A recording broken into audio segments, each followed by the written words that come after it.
In the rear, steering the fear. Brandy B sharp, like a blade in the night. Christina Vada with that tomboy fight. Mama bear claws, Molly Drex fire. Sassy Cassie spitting truth like a choir. SOB Zelda sword in the air. Rachel Alicia J breaking every snare. Blue crew wrench wrecking. Voices loud, no second guessing. Moonlit baby howling high. Typically unique, rising to the sky. Blue crew wrench wrecking.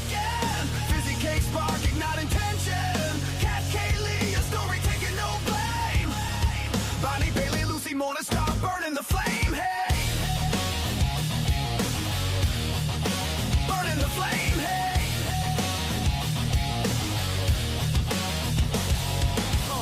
Randy Fur, fists in the storm. Sister pre-Meg P with a heart that's warm. They don't back down, they don't fade away. Truth is the anthem they play every day. Seahawks fan, but the fight ain't a game. I'm a bear roars, ain't tame, ain't the same.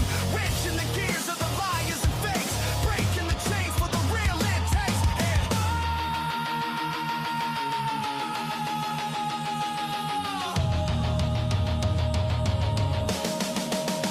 Blue crew wrench wrecking. Voices loud, no second guessing. Moonlit baby howling high.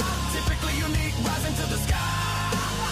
Blue crew wrench wrecking. Fizzy cake spark, ignite intention.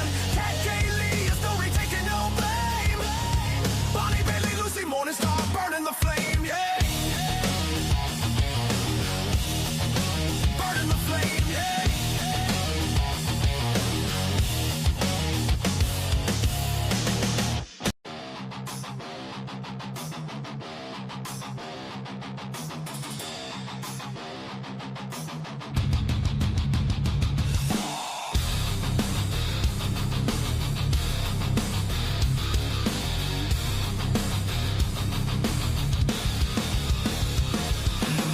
Siren scream at the edge of the night. Blood on the sidewalk, no wrong or right.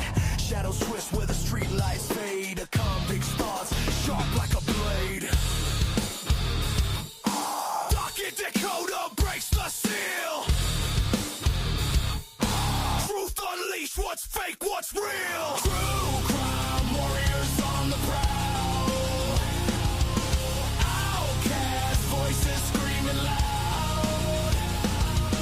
Seeking justice in the haze. Burn the lies, set fire ablaze. Lucy Morning Star lights the way. Kane B whispers what they won't say. Tommy Jew paints in black and white. Dagos Cafe talks through the fight. Custody Queens hold the line. Bronx tales written in grind. True crime warriors on the prowl. Outcast voices screaming loud.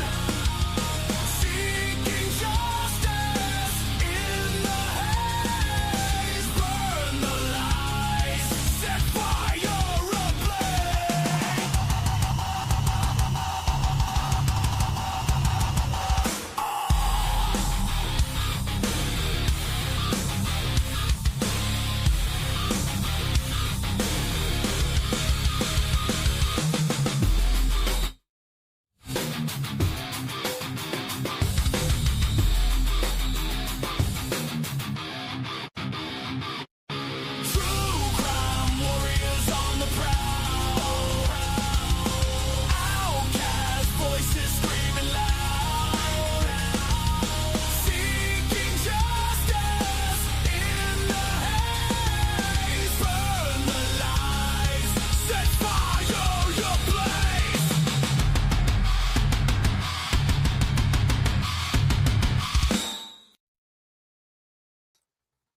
All right, all right. If you ain't awake now, I don't know what's gonna wake you up. That'll get your blood pumping in the morning. Welcome back, everybody. The cafe is open for business. I hope you're all having a great weekend. It is great to see you all here. Thank you so much for joining us. And happy Sunday. Great to see you guys. Sorry I missed you guys past couple days. We've been busy here at the Dago household. But we are back together now, and that's all that matters. Thank you to my moderators for joining us today, as always, on this amazing, freezing, snowy weekend. I hope you guys are staying warm, by the way. Guys, we're jumping back to Idaho. Surprise, surprise. We're going to break down some more of these audio videos. Some things Miss Christie from Christie's Chaos put some good stuff out. We're going to break down as well. Please make sure we have Miss Christie's link in here. Please and thank you to all you awesome mods. Please start dropping the links to all these creators that I'm trying as hard as I can to support all of them. So please make sure you're doing that. Guys, please make sure you hit the like button on your way through that door. And, well, you know what comes next. I don't even have to tell you.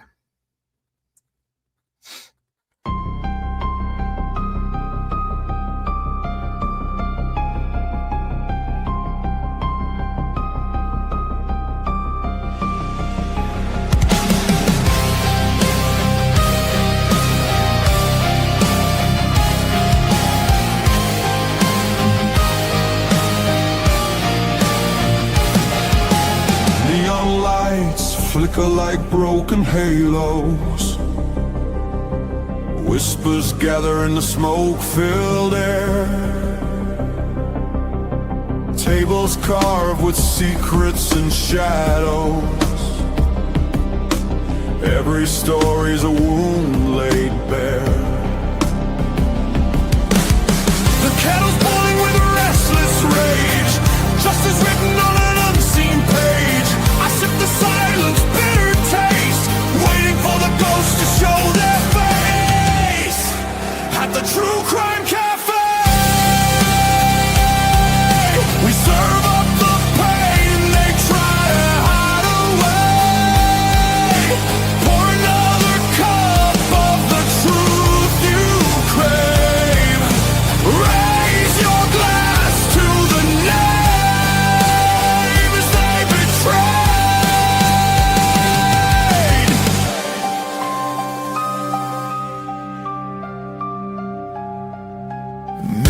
Cracked reflections are liars. Ashes fall where the guilty once stood. The jukebox hums like a funeral choir. Echoes pounding through the neighborhood. Every scar is a candlelit vow. We hunt the how, we demand the now. No more silence, no more disguise. We'll paint the night with sharpened cry. At the True Crime Cafe, we serve up the pain they try to hide away. Pour another cup of the truth you crave. Raise your glass to the names they betray.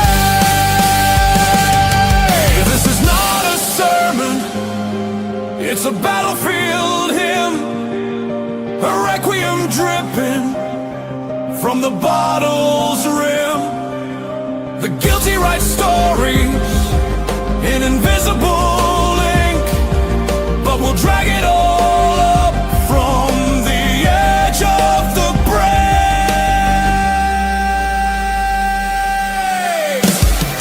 At the True Crime Cafe.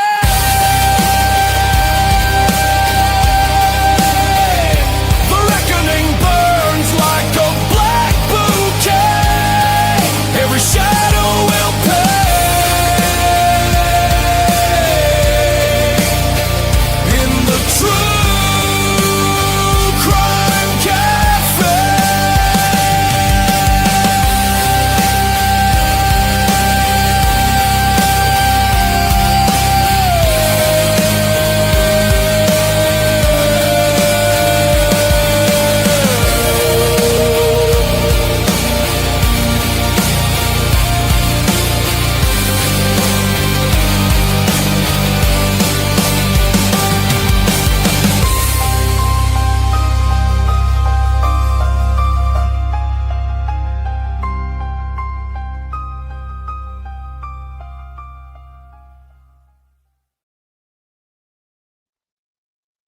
All right, all right. Welcome back, guys. Love that song. No matter how many times I hear it, it's amazing. Amazing, amazing, amazing. I love it, love it, love it. And thank you to my beautiful and amazing videographer, Miss Molly, for putting it together. I truly do love it. Welcome, guys. Come on in. Grab a seat, get comfortable, fill up that cup. That way you ain't got to worry about leaving. And let's get this show a moving. Thank you to my mods for joining us. Great to have you all here, as always. And I've missed you guys past couple days. It's great to see you again. Let's see who we got joining us here today. And there we go. Never fails, folks. One split second.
All right, all right. Sorry about that.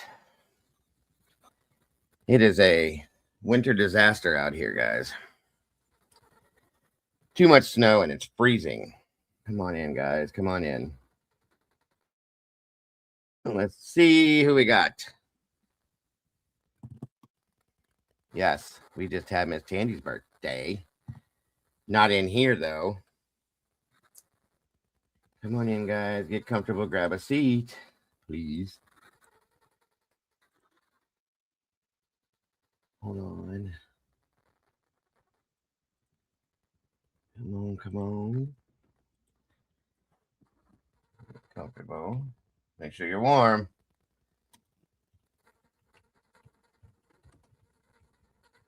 Because it's cold, folks. It is cold. Faux show. Hold on a minute here. So it looks like Cat K's in the house. Christina, of course, Miss Tandy, the Seahawks fan. Smiling Sleuth, welcome back. Pennywise, hello from Idaho. Miss Christina, Lisa Winchester, good to see you. Megastar, the Megastar, Meg in the house. Mikey's in the house, last 24. Jane Kendall, welcome back, dear. Good to see you. Miss Yvonne, wonderful to see you as well. Fox Rooter, welcome back. Claire Riley, wonderful to see you today. I see a bunch of white guys. We got to get that white a little bit greener, in my opinion. Let's see. Show. Miss Siggy, good to see you. Thank you for joining us.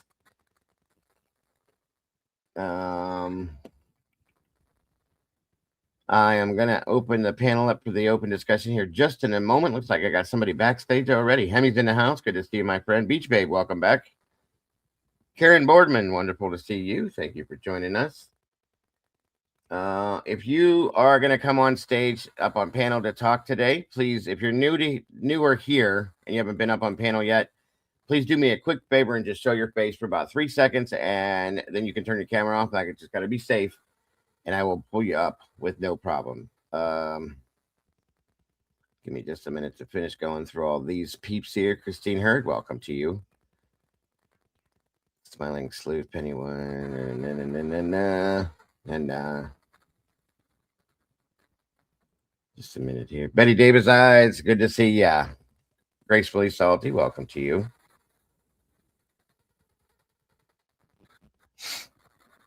SoCal Gal, welcome back. Wonderful to see you as well.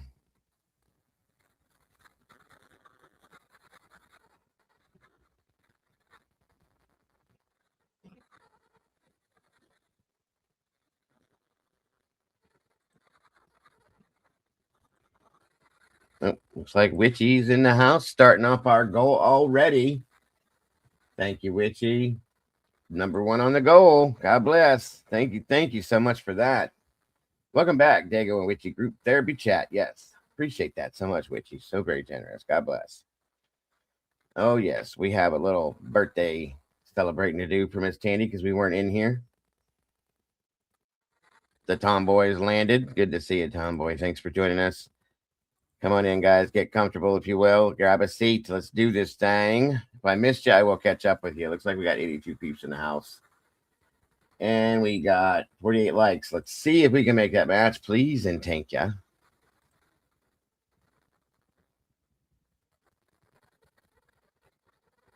Again, thank you so much, Witchy, for being number one towards our goal today. Appreciate you so very much.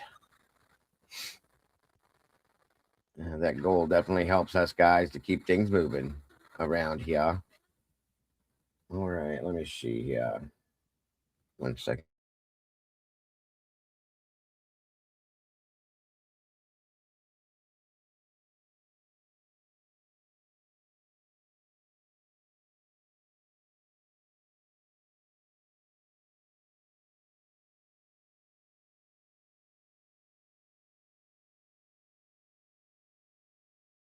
Now, of course, we got to start off with this.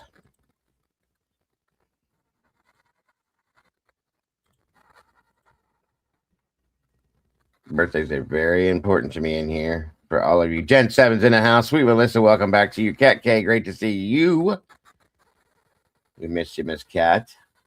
All right, let's check it out. Make sure you guys are all wishing Miss Tandy or Seahawks fan a very, very happy belated birthday, please and thank you. She's a very important part of our family and our team here. So please make sure to do that. RJ, what's up, brother? Good to see you. Miss Joanne, welcome to you as well. Leah Story, we haven't seen Leah in a while. Good to see you, Leah.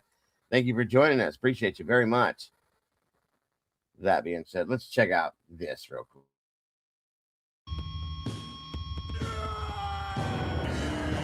It's your birthday today, Tandy. It's your birthday today, Tandy. Rock and roll and celebrate. We lose control and you cut the cake. The night is yours. Destiny awaits. So share toast with your closest mates. It's your birthday today, Tandy. It's your birthday today, Tandy. Grab your goodie bags. Open your gifts. Blow out your candles.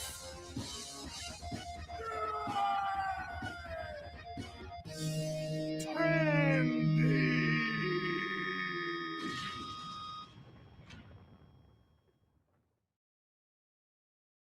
Well, there you go, Miss Tandy. Happy birthday, dear. We love ya. Of course, I had to make it stupid and funny just because I love you. And of course, no birthday is, you know how I do it, guys. I don't have to say it.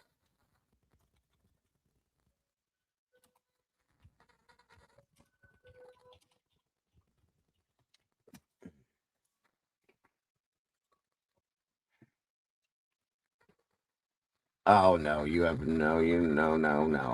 I wish I'd have been here to do it on the day of, but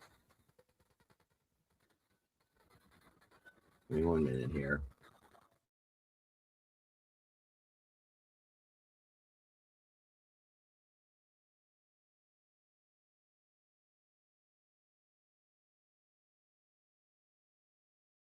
And you get a cake. And I'm gonna give you this cake here because we didn't get an actual birthday song. I just had to play that because it's funny and I loved you.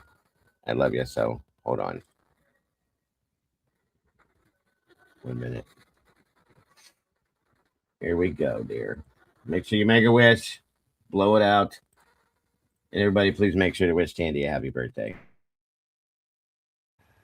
Happy birthday to you. Happy birthday to you. Happy birthday, happy birthday. Happy birthday to you.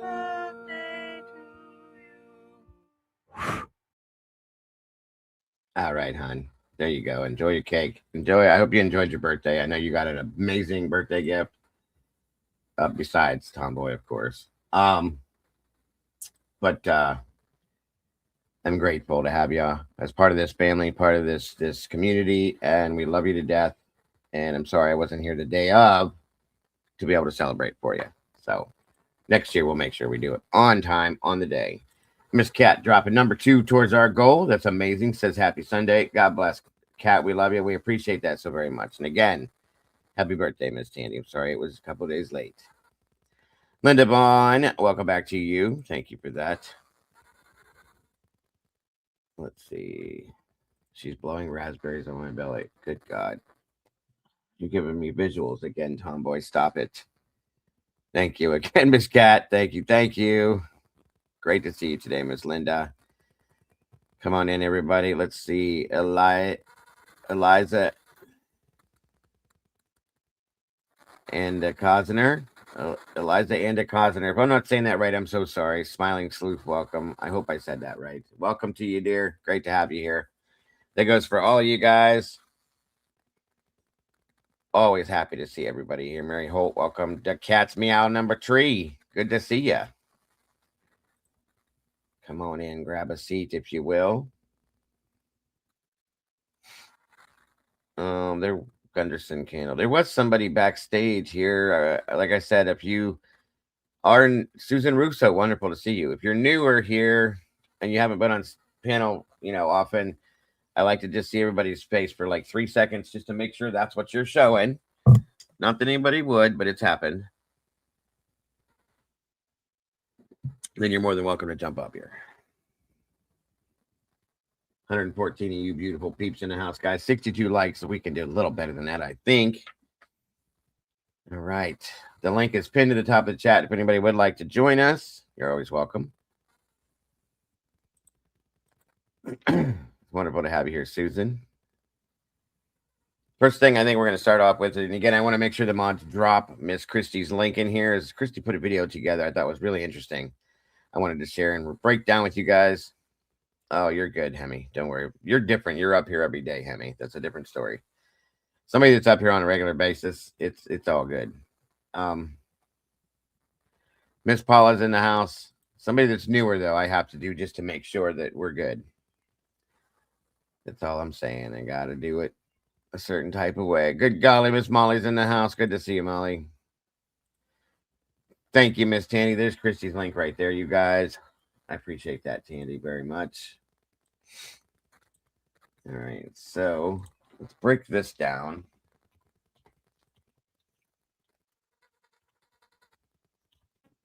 And discuss this as well. No hats allowed on panel. No, my God. Especially not if it don't fit your head. I cannot help thyself. So I'm going to go with one specific one. We're going to start with this one. Christy. These are combination audios, okay? What she did was did she really? That's awesome. Thank God. Good for Christy. She's got 1.06 thousand subs. If you guys have not yet subscribed to Christy, please do it. She deserves them views, guys. What Christy did here was she combined the audio and the video stuff between Linda Lane and the 1112 camera, and listening to it side by side like this to see what you hear where and when. I think it's very interesting. The one I'm going to start with, though, guys, is from 2:30 to 3:30 a.m. split. We've all heard that. We know that we hear these screams, so on and so forth. I think this can help to provide some proof in some aspect that what we're hearing is real. And if not, either way, you know what I mean? Matt M., good to see you, buddy. Hope, welcome to you. Yeah, you and Mikey, you're both allowed up here. You know that. We can discuss things together. Noni McPoppin's in the house. Good afternoon, Noni. We've missed you. Good to see you today. Thank you for joining us. All right, guys, let's kick it off here and get moving. Again, thank you all for joining us today. I hope you all have an amazing day.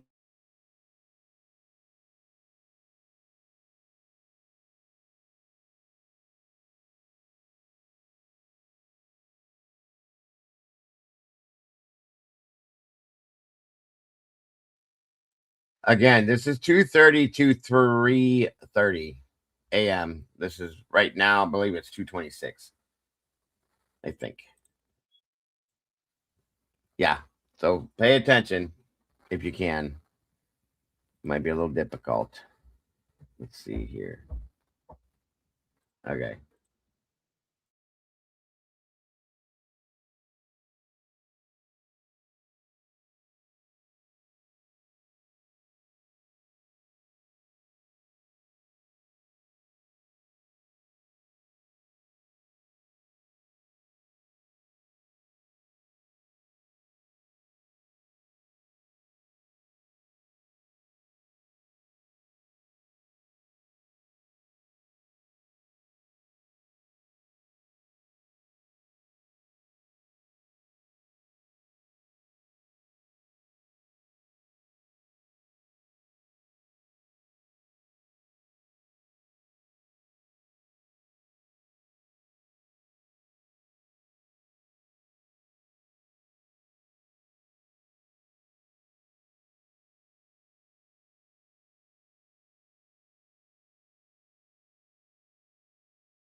What's up, Tiku?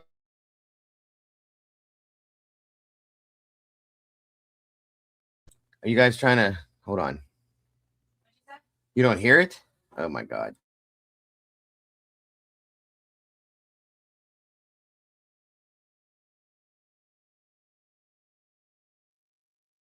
Sorry, you guys. Everything didn't work out right. Let me back this up a little bit. All right, let's try this again.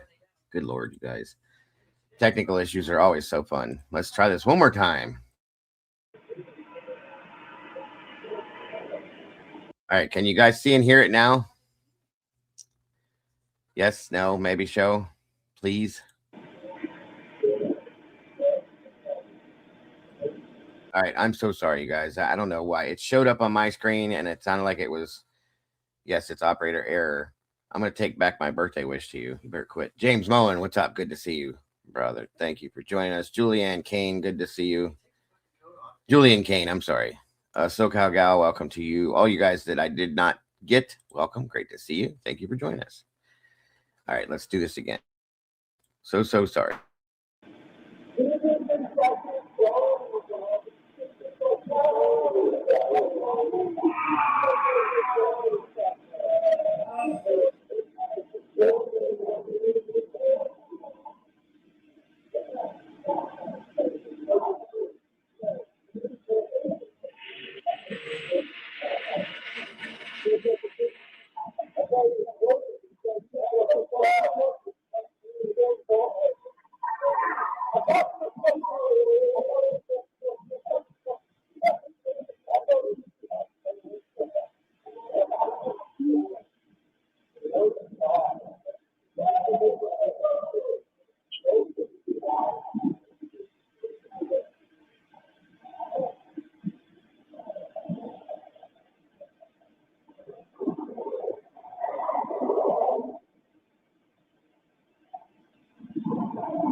No, I can agree. Jen says this is great that she did this. My only issue is the authenticity of the footage on Linda Lane, and the top right footage on Linda Lane jumps from 356 to 420. Yes, I know, and that's something we're going to listen to too. Is the footage from 4 to 420 where there's nothing?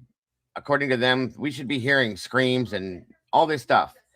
There's nothing. So this makes me question the timeline, you guys. This is what I've been struggling with badly. So that's something we're going to talk about. Again, the link is pinned to the top of the chat. If anybody wants to join me up here, please feel free. I always love company. Come on in and grab a seat, get comfortable, stay warm.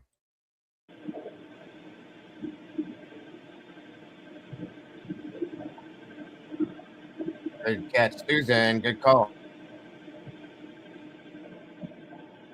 What it sounds like. Captain Jenks, my brother. Good to see you, sir. It's been a minute. We missed you.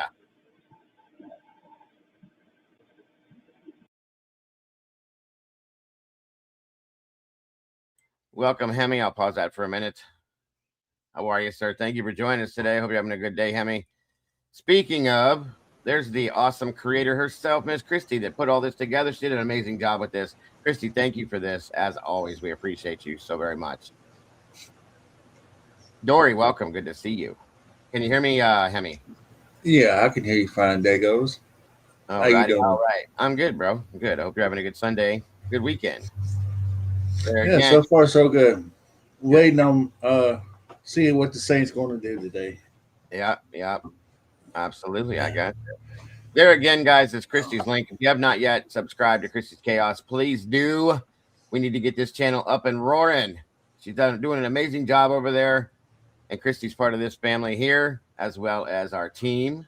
And we want to make sure we support her in every aspect we can. So please, if you have not yet subscribed to Christy's Chaos and hit that notification bell and like to everything she's done, what are you doing with your life, folks? Come on, let's make that happen. And thank you again, Christy. You do an amazing job. We appreciate all the work you put into everything you do and helping us through this stuff. So on we go. I think this is a great idea, linking the 11-12 cam with the Linda Lane stuff. And I agree with Jen about the fact that we can't really trust the Linda stuff as always, because what are the odds that we're going to get raw footage is a joke, but you know what I mean? Still, it still helps to see it together. I think it's awesome. And welcome to the Tomboy. How are you today, dear? I'm driving. How are you? I'm doing good. And thank God you're not driving around here because we got snow flying like you wouldn't believe. I can drive in the snow. Well, I'm sure you can, but it's bad here. Really bad right now. Y'all go Slow ahead. Go ahead. Slow and enjoy steady yourself. wins the race. Yeah, it's the best bet. Best bet. I agree. What'd you say there, Hemi? I was just saying, if y'all driving in the snow, y'all can have that. Yeah, I don't mind it. It doesn't bother me as long as I'm happy when I have my truck and I can drive and all that's no big deal. It's a no big deal. Beach Babe, good to see you. So my thought about the Linda Lane deal is, okay, if going by what Devil's Advocates walkthrough of the area is, there's a little stairwell that goes beside 1122, and there's two sets of apartments there, and there's an alleyway that goes straight to Linda Lane. So that camera that's sitting on top of a building over there that's filming that dumpsters that we see on the scene over here. Oh, I'm sorry. That this right here on your bottom right, or this over here screen over here. Yeah. Right. So right where you see that fence is, there's a parking area right there. Yeah, that's down the below. alleyway that I'm talking about is straight off the screen there. So as you keep on going, you'll come across two buildings that has a walkway through there. And I believe there's a little big enough space for a car to go through that back parking lot back there behind those two buildings. So knowing that 1112 is probably 50 feet from. Hold on, Tomboy. What did you say? Knowing that 1112 what? I was just saying, knowing that 1112 house there that we're getting all this sound from is about 50 feet from Xana's room or the residence. Yeah, the 112. This camera here is, yes. So, in my humble opinion, is the reason why this Linda Lane footage about the sounds is not real. It sounds very, very muffled. It's a distance. It's a distance to really fully grasp what's going on.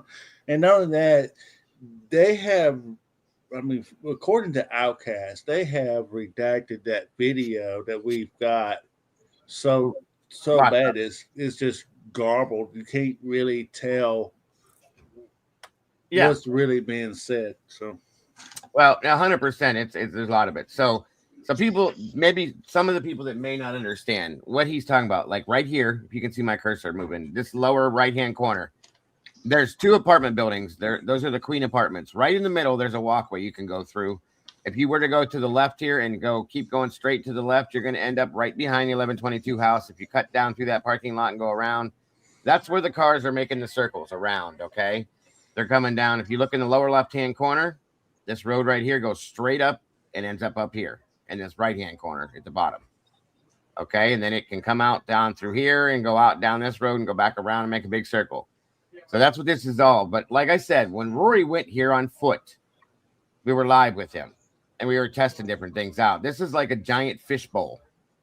So any sound that were to come, and it's not as far apart as it actually seems, but I'm thinking a lot of these sounds we're hearing are they're on the outside of the house. We're not going to hear much from the inside of the house if you're over here in the bottom right corner. You're not going to hear a whole lot, okay?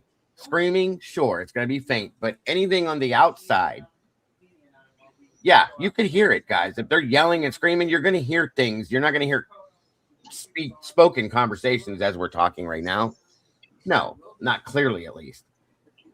People yelling and screaming, of course you're going to hear things because it's going to echo down through this fishbowl circular area, okay? Now, over here in the 1112 cam here that Christy has in the bottom left corner, if you step down these stairs heading towards this vehicle where my cursor is and make a quick left and cut through here, right here, you're going to walk right up to the front door of the 1122 house, folks. Literally, it's 50 feet max. And right below that, or right above that, is Dana's bedroom window, so on and so forth. okay, so far as I'm gonna mention this too is now look, when we see a car that's coming up in the 1112 that's going up King Road, there's Right here? only like maybe one path that they can go through. They can only go It's straight either or yeah, turn. it's right. It's either right behind 1122 residence, right like on top of the hill, or they could wrap around the apartment right behind the Linda Lane and be able to come through like Dago just said. So every car, there's only 1 or 2 ways you can do this. I mean, if you can go where the dumpster is on this top part of it, where Linda Lane is, and it wraps around, there's nowhere to go there. So There's like literally there's like a garage unit that you could park there, or you could park somewhere along the backside. But that area, there's like a little pathway that you can have to walk down on the other side of this fence that we see right here. That's it. That's the only way the car can come. How this would work, okay? The top right corner here, for instance, let's say that a vehicle, okay, now we're going to look at the bottom right corner. Say a vehicle comes down in front of the, where'd you go, Tomboy? She fell out. Okay, so say that you're going to come around the Queen Apartments and you're going right past the 1122 house, right up this road down here in the bottom left corner, okay? And drive straight up that road. You're going to come up here in the bottom right corner, go around the building, or you'll come over to here, up through here, and you'll come out down here, up in the top right corner. You'll come out down through here, go down this road, and you make a left, and you can turn right back into that same situation there and come and do it again. So there's always a way to get through this, is all I'm saying. Oh, yeah. Okay, Tomboy. Yeah, there's absolute access all the way around this, but you got to just keep making circular patterns. Which is what I think the plainclothes police officers were doing as well. Yeah, and what I'm saying is there's a reason why there's heavy traffic coming in and out of 11112 camera. It's because there's nowhere that you can go there. There's only one way in and one way out. So yeah, it dead ends. If you were to go straight, okay, right here, it's going to dead end. So you can't. I'm talking about bottom left corner. If you go straight down this road here on the King or whatever, it dead ends. You turn around, you come back up this way. So yeah, it's like you get trapped in there if you're not careful. So yes, Right. So yeah. So whoever is like whoever's coming in and out of there, like I said, if you don't see it 111, you'll see it on 1112. That's the only one you can see if that's where they're coming from. right. But like I said, if they coming over here on over here where the dumpster is and they wrapped around, there's really nowhere to go other than right above where these garage part is, and right at the end of that fence line. There's nowhere to go with that, but there's like a little bitty pathway where you have to walk through to get down there in between those two buildings that I was talking about earlier. But that's Yeah, a parking space, right? All over that place is a parking space. yeah, you would have to walk between the two Queen Road apartment buildings. That's you can't drive, but you can drive around them in that circle. But you could walk down the middle of them, which is what Rory had done. And it, like I'm telling you guys, when you yell or talk through that when you're walking through there, it echoes like crazy. So Yeah, I mean, literally, there's one way in, one way out. That's it. yeah, we are missing an area, I think, because the car disappears. It doesn't show up on port cam. It's weird. Oh, that's another video you did, Christy. Yeah, that is weird. I got you. Welcome, KRW. Thank you for joining us. And I'm seeing people walking in and they're just disappearing out of the blue and they just reappear out of nowhere. I mean, vehicles are showing up and disappearing. I mean, it's just heavily redacted, man. It's just not real true. Yes, there's a lot of tampering. I'll use that word, tampering. Okay. Bad tampering. So 100%. Good point, sir. Hopefully Tomboy will join us again when she gets out of the store. Anyway, Christy Chaos can come up here. I didn't talk to her. She can come Christy's up here. always welcome to join me. She knows that. That link is pinned to the top of the chat. Christy, if you feel like joining us and you have the time, hon, we would all love to hear from you. I promise you that much. Great work as always. But yes, Christy's always welcome. She knows. Always. I love having her up here. I'd love to hear her opinions, thoughts, and feelings on all of this stuff that she's put together, which she's done such an amazing job with. But anytime, please feel free. Yeah, I've had several questions for you now, Dago, that I've had a day to watch some videos, but I could address that later. No problem. Yes, I know it's football time too. I'm missing it. I promise you. My team's probably losing anyway, so it doesn't matter. I'm gonna watch the game. I'm just gonna turn it down. I mean, my team ain't playing for nothing special, but they're playing Carolina today. If they win the game, they just win it. But I don't know. They kind of made a statement last week. I was proud of them. Welcome, beautifully broken woman. We're building for 2026, man. I got you. All right, let's get it rolling.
Welcome, James.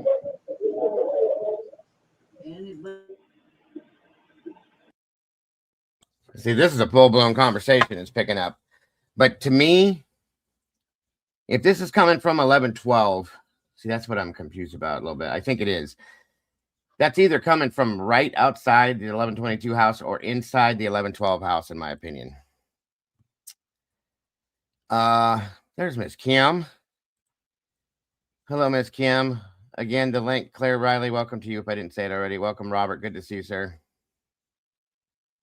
The link is pinned to the top of the chat if anybody wants to join us.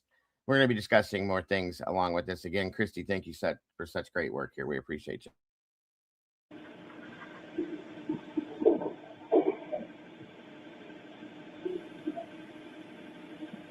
By the way, any Browns fans in here, we're losing horribly. It's 28-3, and I'm very happy I'm not watching it because I'd be swearing a lot. So just so you football fans know.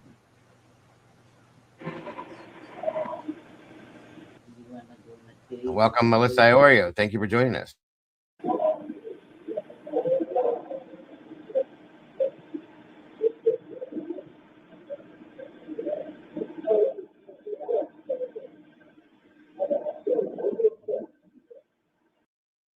He did, yeah. Senor Wazowski said that he ordered the light bulb cam so he can do some creative testing to see how it works out, what the distance is, how things sound, so on and so forth, which I think is awesome. I may even do the same just because. So, Fox Rooter, good to see you. Yeah, that's a horrible thing. Again, thoughts and prayers going out to all of our Aussie friends and family out there. For the atrocities that occurred at Bondi Beach today. I'm sorry. Horrible situation, guys. Very horrible. Jeremy Pearson, welcome. So keep everybody in all of our Australian friends and family in your thoughts and prayers, guys. It's a horrible situation. Thank you, Fox.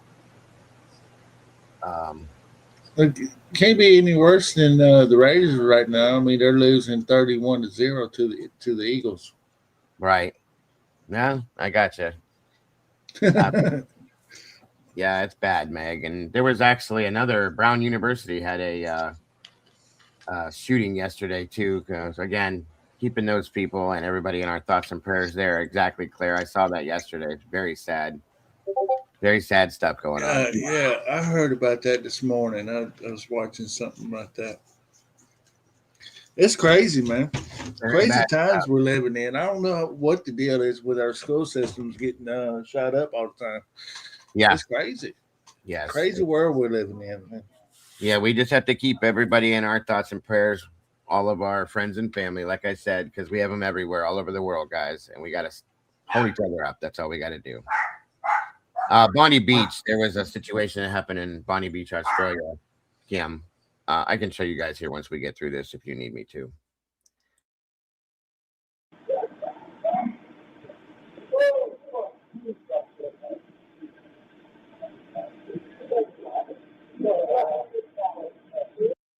By the way, you're welcome, Kim. If you feel like joining us, you're welcome to join us up here too if you want.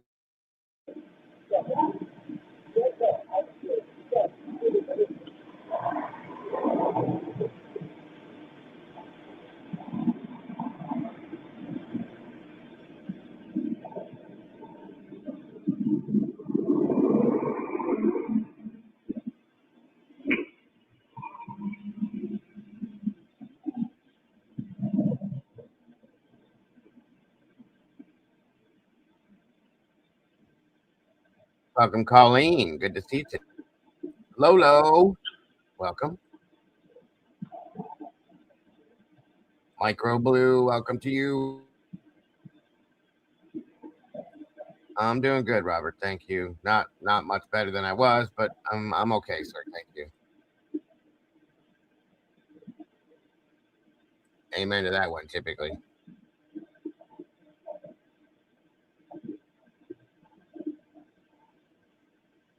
Dawn Caps in the house. Good to see you, Dawn. Thanks for joining us.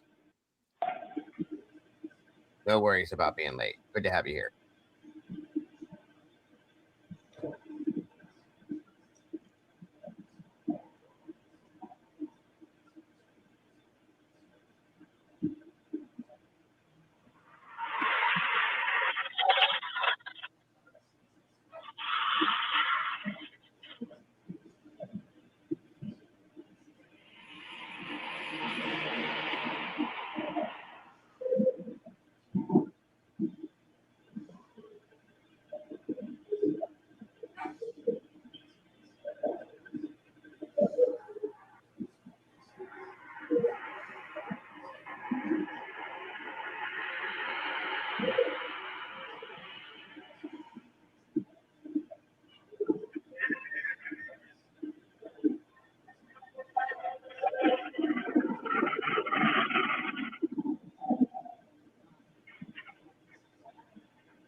Welcome, Love and Other Habits.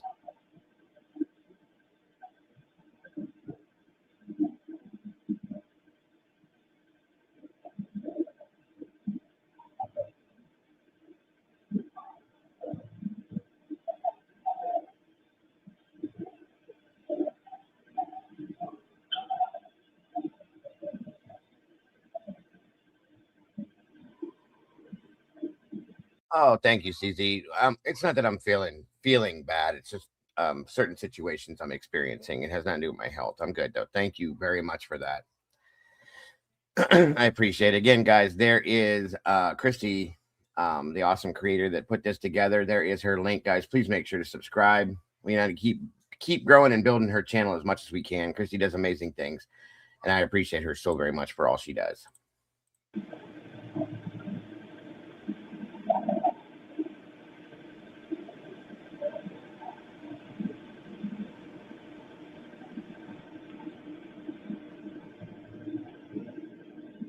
What's up, Mitch for Kittens? Good to see you.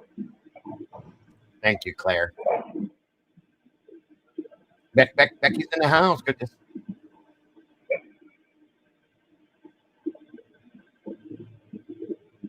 I agree on that one too, Dory. I'd love to see video. 25 Sweet Elite, welcome.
Thank you, Micro. Same to you, my friend.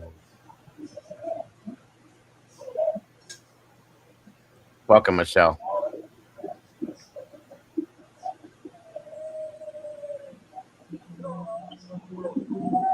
Welcome, Kevin.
Welcome, False Star. Good to see you. I'm here. This part is odd to me. Very welcome, Brian Todd as well. Snooper, good to see you. By the way, great job cleaning this up too, Christy. This sounds very clear. What were you I going to say? I want to ask the chat, all the ladies in the house. I want you to give me your honest opinion by pressing 1 or 2 in chat. 1, if those screams that you heard, is that screams of terror, or 2 for screams of being just somebody coming up behind them and just scared the crap out of them? That's a good question. And I know Lee had the custody queens on with him the other night, and they were talking about that as well. And he made a good point. I've heard others say, and it makes me wonder: is there yelling going on, masking other screaming, or are they? It's almost confusing how it sounds. You know, it sounds like it could be being done to cover up the bad sounding screams, or are they cheering somebody on? I mean, there's a lot of options here, guys. It's weird. It's very weird. Oh, sounds like somebody's puppy's unhappy. Yeah, it was mine. I don't know what his problem is. It's all good. It's all good. Candy girl, good to see you. That's Candy. why I had to keep myself muted, because sometimes he's fine, but sometimes, like today, my wife is home. We're out, both of us is home today, and all of a sudden he gets he wants to show out and show up. I don't get him. I get it. I get it. And I got food down for him, but I can't seem to get him to eat his own damn food. So I don't know what's going on with him. I get it. I get it. Welcome, Swamp Side Chick. Good to I'm see sorry. You. You're good. You're good. Noni McPop. I've talked nauseum about how I feel about all this, Dago, but I can tell you this much, and I think this is what's really, really thrown everybody off, is the timeline. But until we can nail down the timeline the way it's supposed to be, it's not going to make any sense in the theory that they're trying to go through. I mean, something sinister happened there. This is pure evil at its utmost. This is pure evil. Agreed. I just can't. I don't think anybody that's in their right frame of mind that has any form of God in them can come up with the depths of evil that happened that night. And there's a reason why you got the parents of saying that 2:00 is a dark hour. They know. Right. But what's even worse is I don't know if this is true or not true. I don't know. But when you take the Jack DeCoeur interview, knowing that those girls called him 7 times with a 17-minute face call, he never gotten. Right. If this event happened in the way that it happened, those calls did not come from Kaylee and Maddie. I don't believe that. Yeah, and you were said that the other day. The face call was, in my humble opinion, is to get Jack DeCoeur to come over there. That didn't work, so they resort to the face call as to show Jack the face of Kaylee. This is very sinister shit, man. This is a major statement that was made here. Definitely. So if I'm not saying that he was involved, I think he was going to be one of them had he come over there. But thank God for him, he fell asleep. But the timeline of 4 o'clock does not work, and there's a reason why it don't work. Everything is moved up to an hour, and the only reason why it's all messed up is because it's recorded timestamp of those texts between Dylan and Bethany. And what makes it even Right. more sinister is the fact that Dylan called Uber driver that it was Eric Gower at 2:10. Well, you got into his statements. He said that he didn't get dropping them off to about 2:13. So which is it? Okay, now I'm getting another video that's saying that, well, he didn't get to Dylan until a lot later on that night. Eric Gower, in my humble opinion, has something to do with that. You know, I don't know how it all ties in, but when they're finding Kaylee's jacket on Taylor, Maddie's, you that's mean? where Gower. How can you explain that? If that's her jacket, right. We don't know if that's hers for sure. Mike says, or were the calls made to set points for a timeline, like a self cover up type situation? That's a very good point too, Mike. It had this deal with the. And I'm hearing rumors, like I don't know if I said it, but that there's certain students that night that had a live feed from 1122, so they was filming this. I don't know if that's true. I've tried to find proof on that, and I never could. There's a lot of crazy rumors out there, but you got to be careful what we see and hear with it and believe, because that one I don't know. I've tried to find some kind of proof on that, and I can't. So it could be. Yeah, he's cleaning up crumbs in his back seat. I mean, Right. he's a creeper. I mean, he's just a creep. Yeah, you're not alone, Cynthia. We appreciate you being here and hope you know that you're not alone. We're all here with you, dear. But this was a lot of people that was involved in all this. No doubt in my mind. I can agree. There's a lot of people that was involved in this, and this was premeditated, and everybody knew about it. And that's the reason why it's for a big cover up was involved, and there's a reason why they went after an innocent man to put it all on him, because he's, you know, he's on the spectrum and all that. Anyway, it's crazy to me, but yeah. Right. Yeah, I saw that, Jennifer Meineke. I did see that on the original timeline.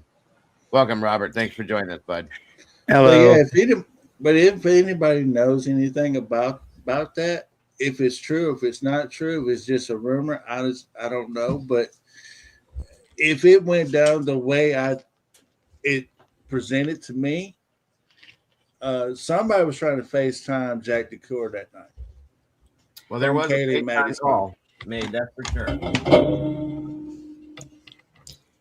Yeah, I've been in the background listening to Hemisphere, and I agree with almost everything that he says.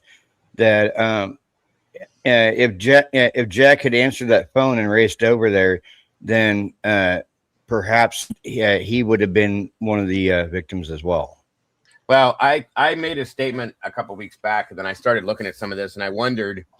One of my theories is those calls being made to him could have been to try to get him over there to put him in place as possibly being one of the suspects. Okay. Yeah. That's an opinion I have.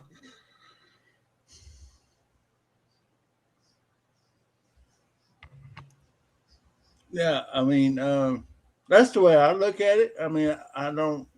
That was just one of my opinions, guys, as to a possibility that they're trying to inject him in there to make you. Obviously, we know that they had to find a patsy for this. Okay.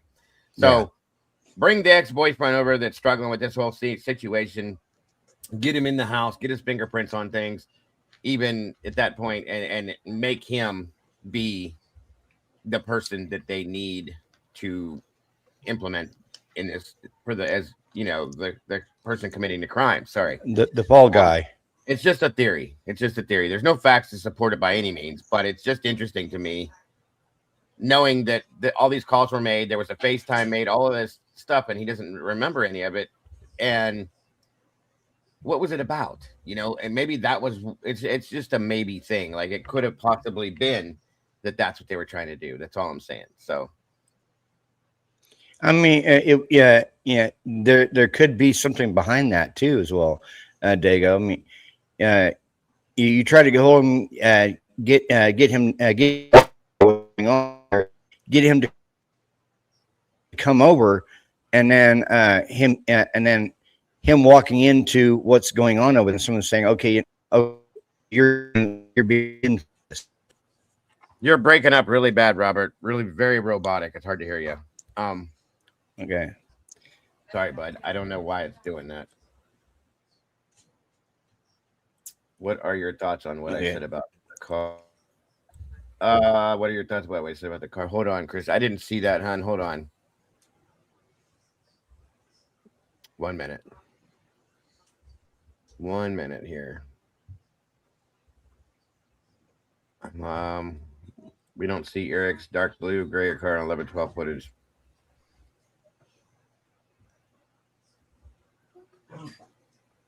I mean, if we don't see Gower's blue gray car on 1112 footage at 12:55 to 2:25, we have to consider that Gower dropped them on Taylor or dropped them later. What if she called from the? I mean, that's. I don't know because I think they have their phones in the home. Christine, the girls' phones in that house at that time. That's the only problem I would have with that. Besides that, that's an interesting thought there, Christine. Very interesting. Is that better, Um, Dago? yeah, you sound good. Definitely, yeah, that's definitely better. Yeah, I got my rainbow flames going on in the background. No problem. No problem. I'm But just saying, I don't know if it's true or not. I would love to know where exactly all that's coming from about the grub truck and it's being live feed to certain students of the 112 killers being it's It, televised it's a as Twitch. this was going on. Yeah, That's it's a Twitch stream. Are you talking about the yeah, from the grub truck or the people that were standing at the grub truck? yeah. To certain people that were standing at the grub truck was having this on their phone. That was a rumor that like I said, I looked into that 2 years ago, probably more. I can't find any kind of proof on it. A lot of people are like, you can see this and you can see that. I've never seen it. That there was somebody live streaming what was going on, so on and so forth. And I tried every angle I could to find out if there's anything proven that, and I can't find it. So it's up to everybody else's their own personal interpretation, in my opinion, on how that works.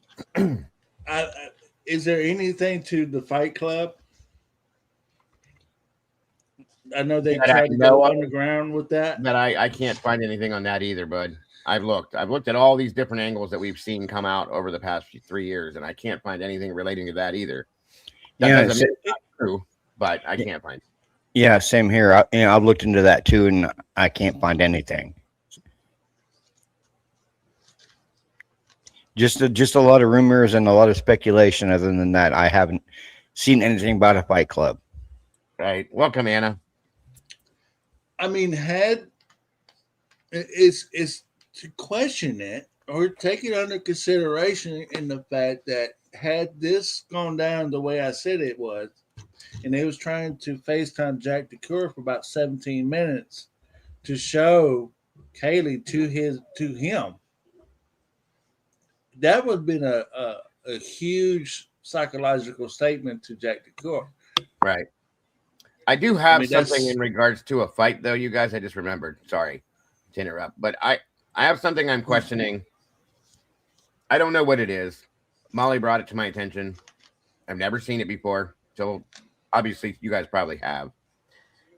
I don't know what this means or what this is. Let me find it here real fast. I'll show you real quick what I'm talking about. It was a payment made right here. Just a second.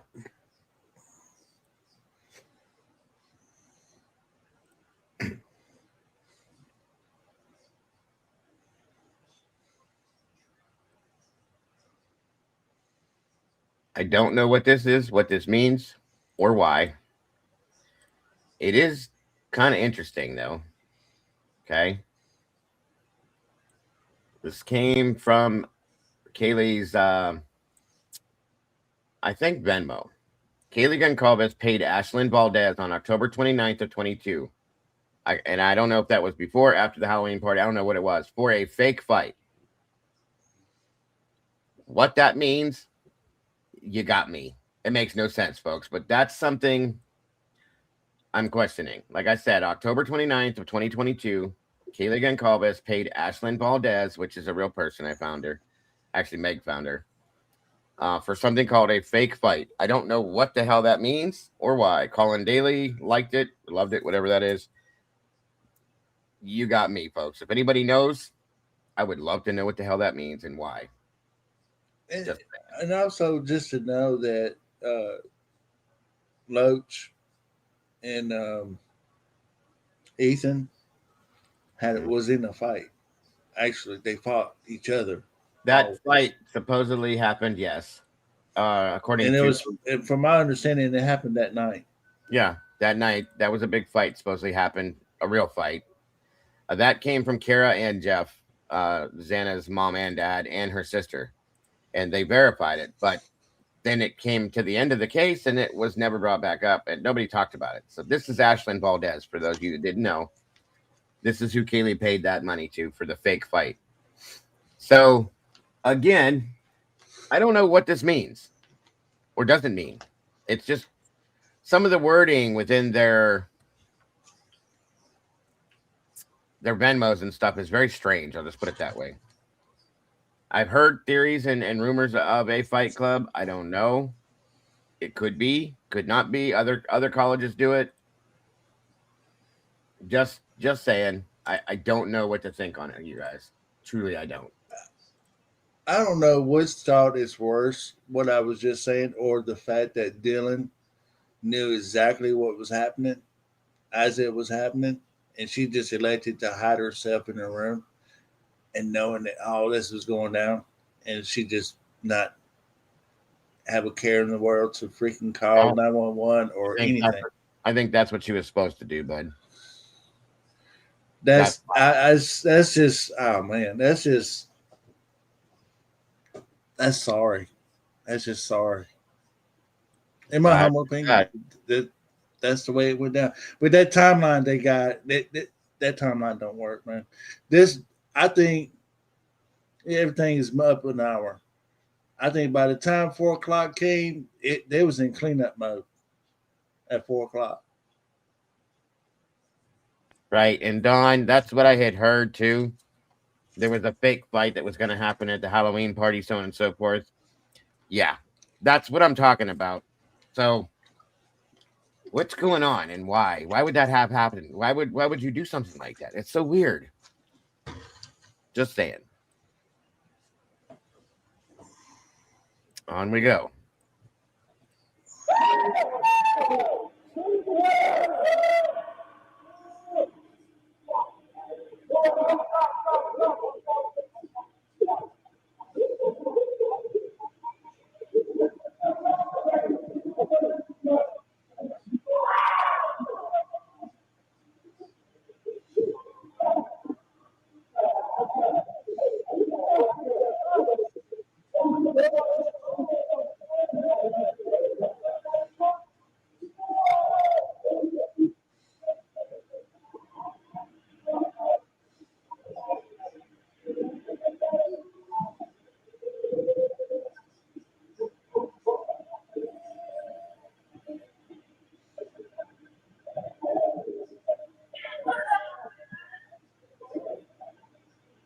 What's up, Buddy Bear?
Very good point. Beautifully.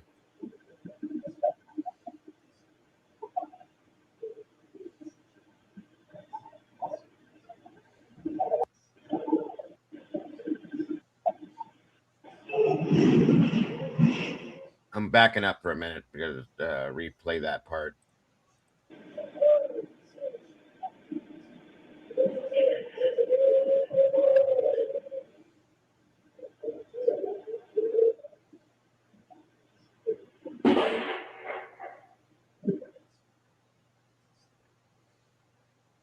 That sound is kind of interesting, guys. I don't know.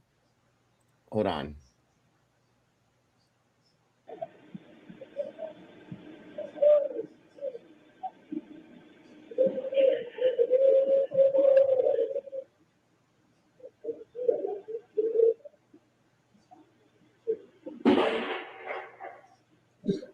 Damn, that sounds like a gun. Either a gun or like a metal cookie sheet being thrown against the wall. It does sound like it could be, but it, like Robert just said, it does kind of sound like might be like a garbage can lid being smacked against something too, or something like that. But it does have the reverberation, the echo in the background. It does sound like a gunshot. I'll say that. Hey, is there a way that you can turn it up on your end, Dago? Hang on. Let me check. And back that up. Back it up. Just replay what you just played a while ago. I want to hear that one more time.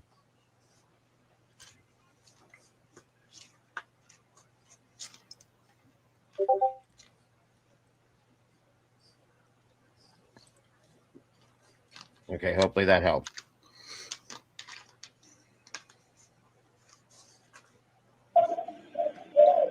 Hopefully that helps.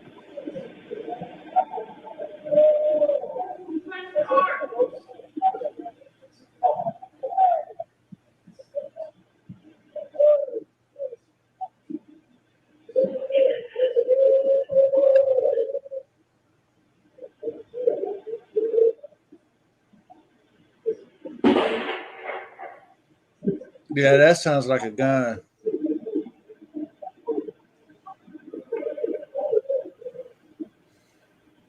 Yeah, I don't know if you heard that beforehand where it says go get in the car. Listen.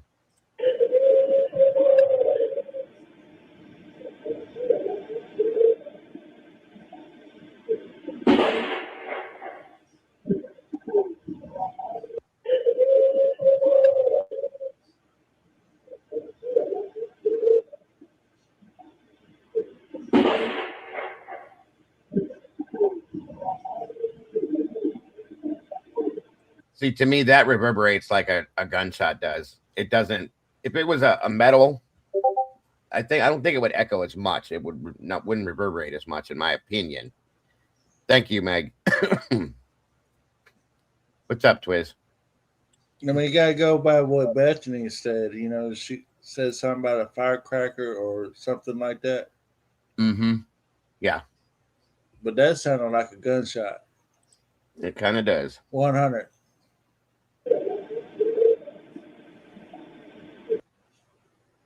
It's definitely not a firework or firecracker. I saw you, Meg. Thank you. I saw it, Meg. Thank you very much, dear. Kind of makes me wonder what Stacy Chapin said was true. 2 a.m. is a dark hour. Yeah.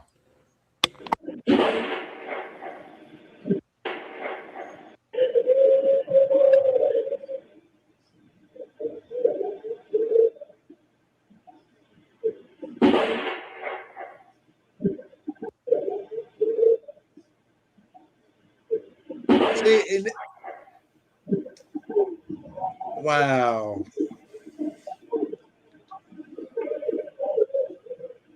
It does remind me of a gunshot.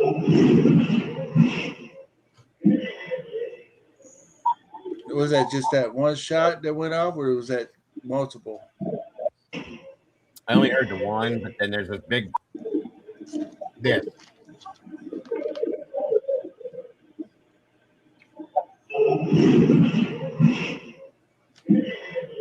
I don't know what that was. Sounds like a table or something being shoved or thrown out of the way. Yeah. Is it me? Do y'all hear somebody crying in It the sounds bottom like of in it? the background, yeah. Yeah, I hear it too. Hard to make out what, but No, it sounds like it's underwater. this is coming from the 1112 cam.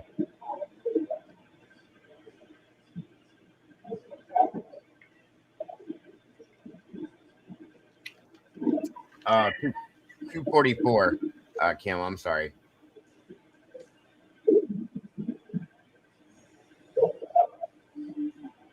Hang on. Christy wouldn't change anything on this. That's a fact. Did she take the what Jules come up with? Yeah, same stuff. Why did I notice that? I've listened to that audio over and over and over and never picked that up.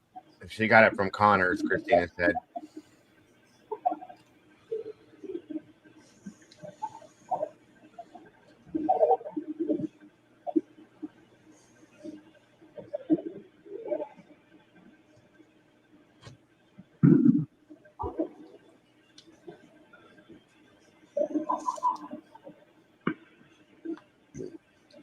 It's crazy at this case, man. We get more and more new shit every time we go through it. It's crazy.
It's 2:48. Whose white car just drove past the cam?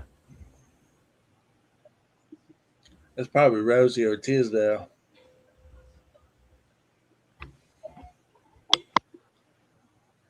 What was your The question, Robert? undercover cop. Yeah, I said it's 2:48. Whose white car just drove past the cam? Hold on.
Wow. Hold up. Yeah, because Dago, if you look on the 1112, but if you go and look on Linda Lane right after the white car passes, it pulls behind and shuts its lights off on Linda Lane. Yeah, you can see the car pull up and the lights turn off. But did you just hear that noise in the background after that car? Yeah. Hang on. Listen to this again, you guys.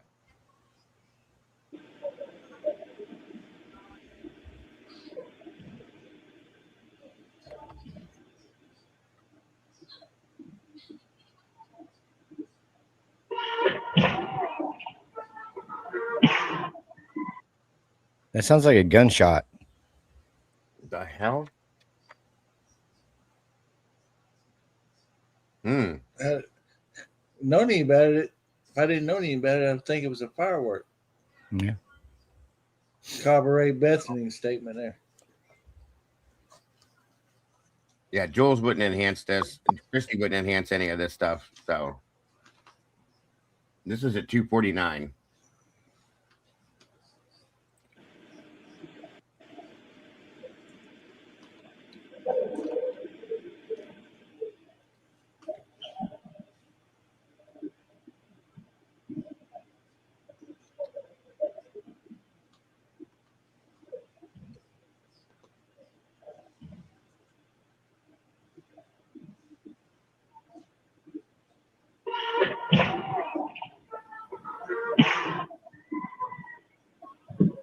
That sounded like somebody took a whip, It's wild like a sounding. whip Yeah. or something. Yeah. Right. Yeah, definitely odd. Sounding stuff for sure. Hmm.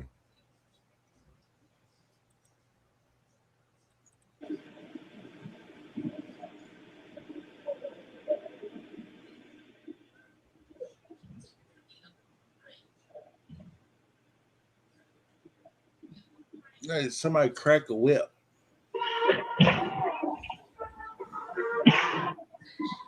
Almost sounds like a gunshot. Almost.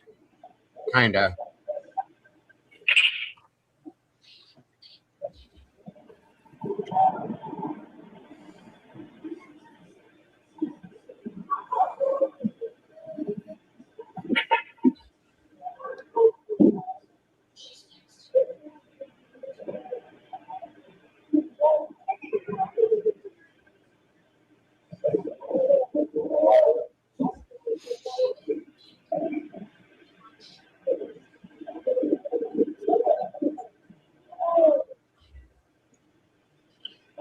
Not sure.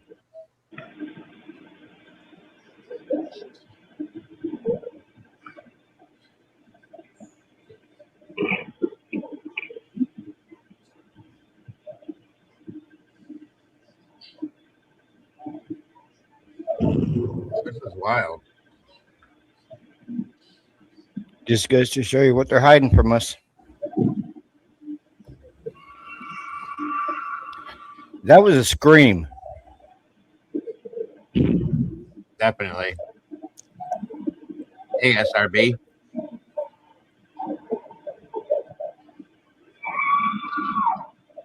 Yeah, that's a Oh. scream. Sounds like it's saying help.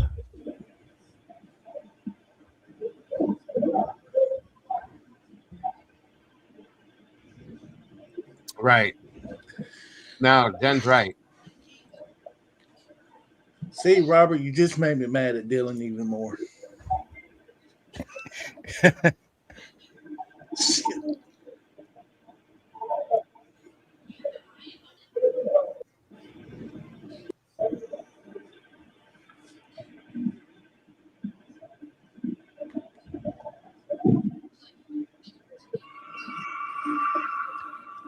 Doesn't it sound like it's saying help? And it's definitely in the distance too. It's not like right there. So that's yeah. Yeah, because here's the thing. If you go back and listen to Linda Lane right around the same time, between 2:49, actually between 2:42 and 3 o'clock, you can hear somebody yelling, screaming in the background and yelling help. Hmm. And that was at like around 2:42 on the Linda Lane. But this is what, 3:02? No, this is at 250. Okay. Yeah. On Linda Lane at 242, you can hear someone yelling help.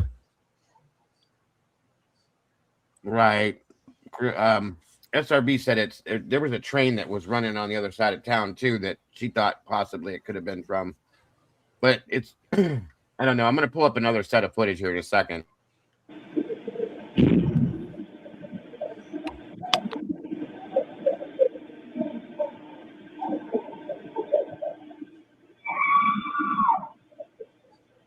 That was help.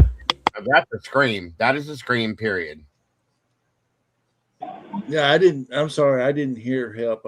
Maybe it's just my headphones. It's like yow to me is what I hear. Yeah. But it's definitely a scream. Definitely. Yeah, no doubt.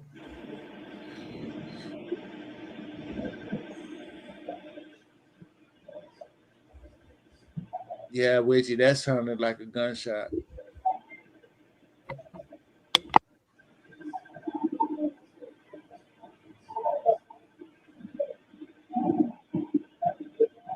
Wasn't there any reports in the autopsy that said anything about looking like they got whipped on or any bruises other than cuts and stuff? Like they got beat up?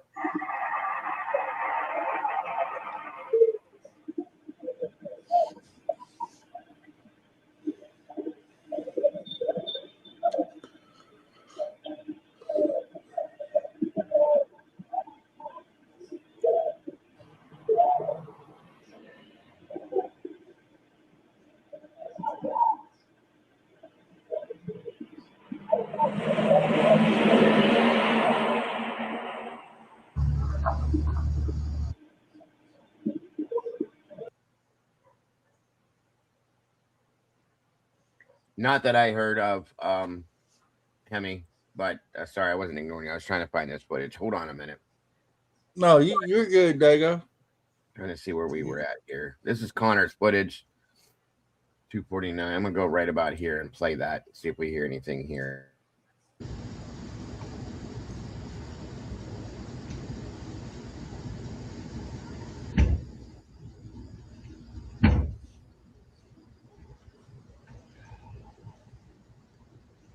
You're very welcome, Ariana.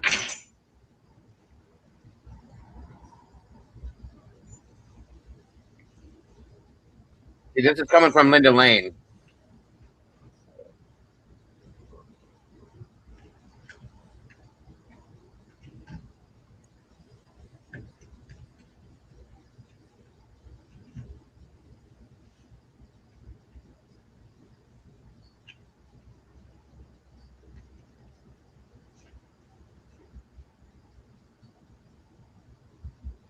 There's nothing. That's so weird. Yeah. I'm gonna jump to another one in a second. Hey, Curious Rose, wonderful to see you as well.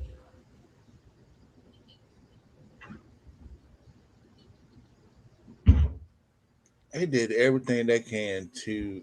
They have done everything they can do to cover this all up, man. Jen's wanting you to go to 242, Dago. Yeah, I saw it. That's what I'm doing right now.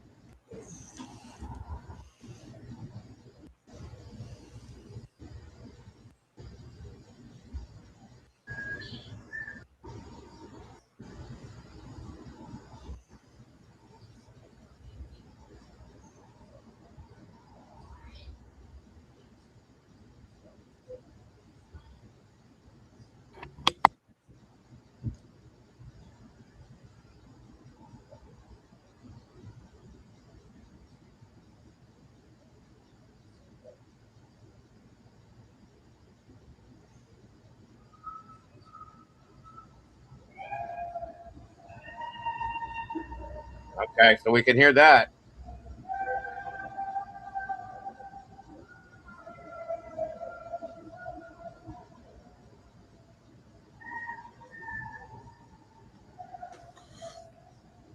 Help me, help me. There's no gunshot sounds though. No. Interesting.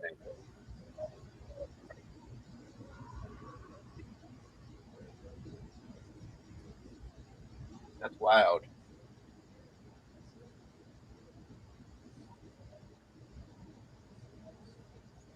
Huh.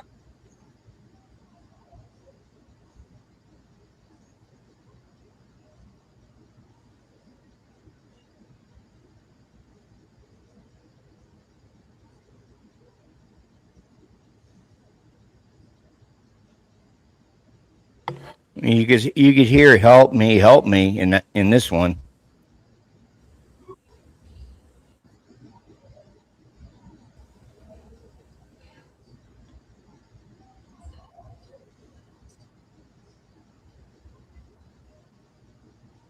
No, I have a lot of questions about the mainstream media. Oh, trust me, you and I both hemisphere. Yeah, Witchy, you can send that, hun.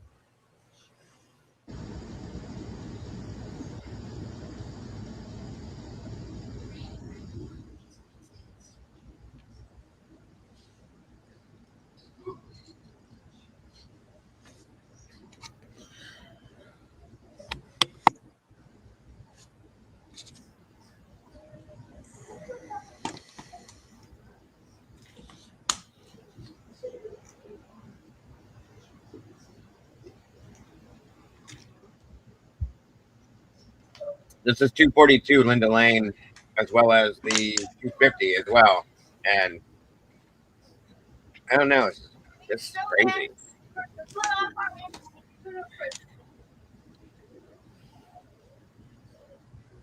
The hell was that? Yeah, I heard a female voice. Yeah, something about real quick. Hang on a minute. Oh, that must be somebody talking to Dago. That was my granddaughter. Sorry.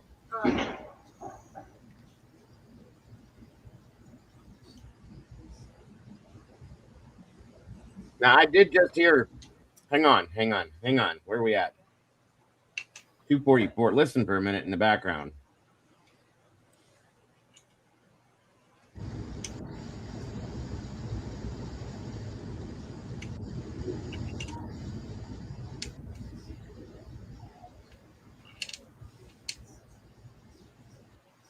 One second. Thank you, Dawn, for that. I think that's number 3 towards the goal. God bless. Very, very, very sweet of you. Very generous. God bless. Thanks for keeping this case in public eye. There are some sick people still walking free. Amen to that one. Thank you so much, Dawn.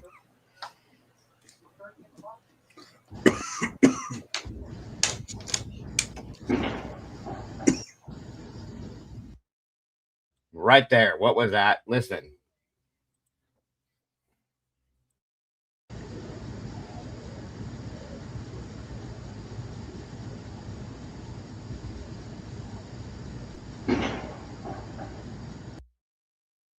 Did you hear that? Sound like a gunshot. What is this? Yeah, 240. that's what I heard too. And it definitely sounded like it was in a bit of a distance. So Yeah. 244 16, I'm trying to figure out. Hang on.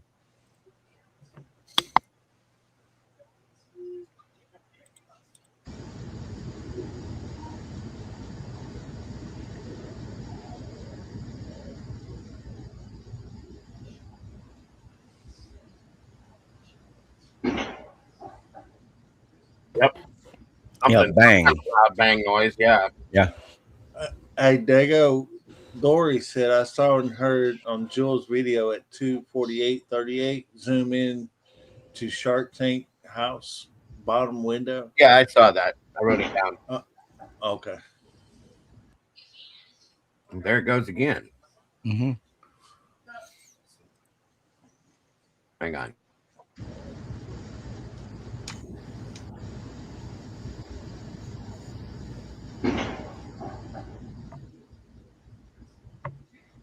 Hey, Mike made a good point. Could that line up with somebody throwing something in a dumpster?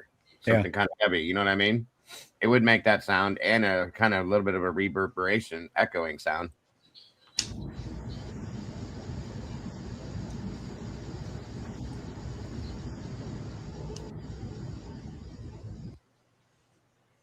So how many of you guys have opened up a dumpster that has those thin, flat lids? Yeah. You flip it and let it go, and it slams in the back of it. That's what that kind of reminds me of. Yeah, Excuse me, I'm sorry. I've done that a That's what I'm couple of wondering, times at though. restaurant work. Say that That's again. what You both talked. Go ahead, Hemi. What were you saying? I was just wondering because when we seen the dumpster guy on two occasions on the right in front of 1112 and the other side of it, both of them stopped and looked inside of that dumpster. I'm beginning wondering, and I've always wondered this the whole time, could somebody put a gun or something in that dumpster for them to come by and pick it up? Maybe, but like I said, it does remind me of like when you flip open those lids to the dumpsters when they slam to the back of it. It kind of sounds that way to me. That's all I'm saying. Yeah, especially because I used to work in the restaurant industry, and when I take the trash out, I'd have one of those big metal dumpsters with the heavy plastic lid, and when you'd open it and let it go, it'd make that bang sound when it hit the back of the dumpster. Oh yeah, same with the side openings, the side doors on them. Yeah, You slam those, they make a loud noise, guys. 100%.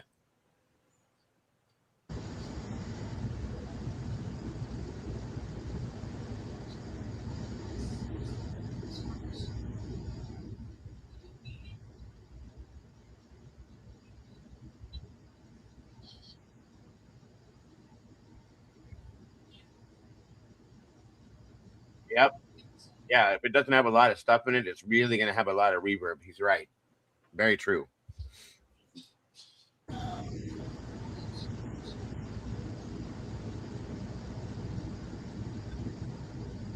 Good question, Kim.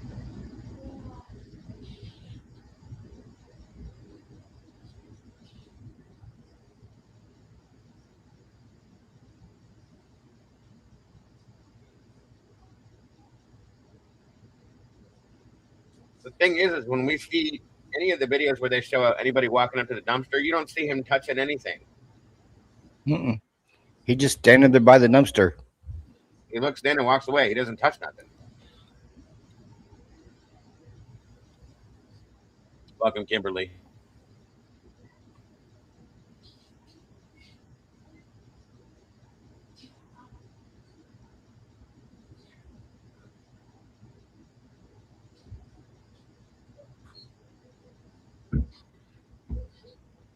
Right.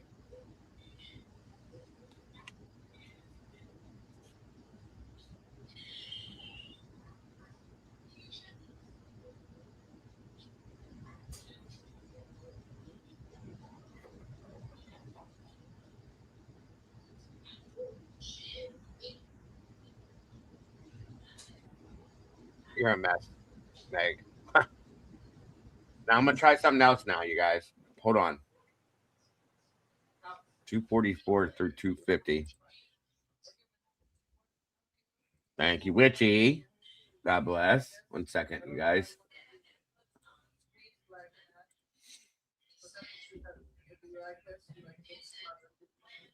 Number 4 on our goal. You guys are awesome.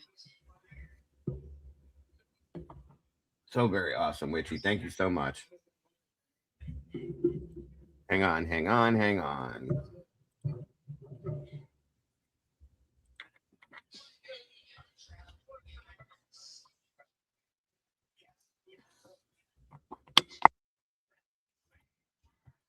Now I want to go to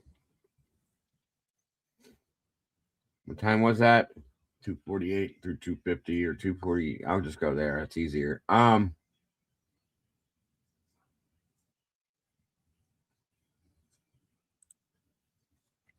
Right here. Hold on.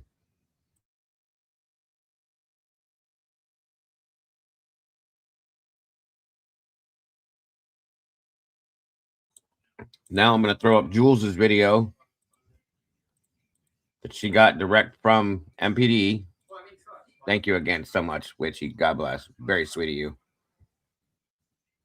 242 translation video sent. Thank you, Witchy, for that too. Very much appreciated, Witchy. All right, guys. I want to hear this real quick, and then I'm going to pull up what Witchy sent me.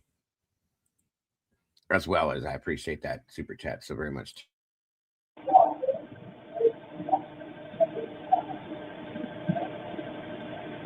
So right now our timestamp's at 2:46 here. I'm gonna let this roll through 2:48 and then to 2:50.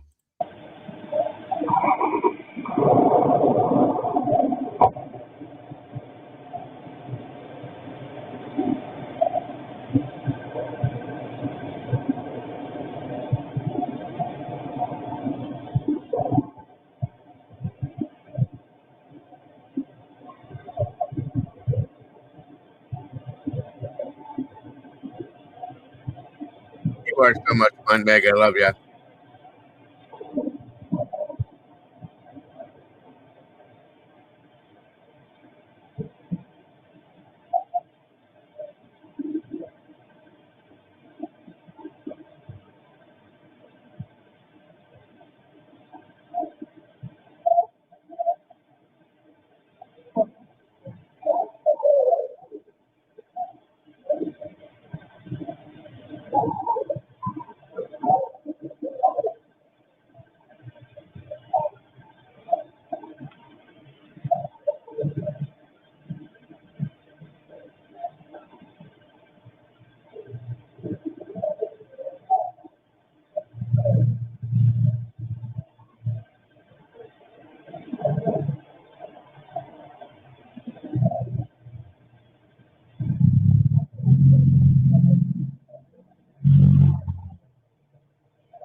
Hang on.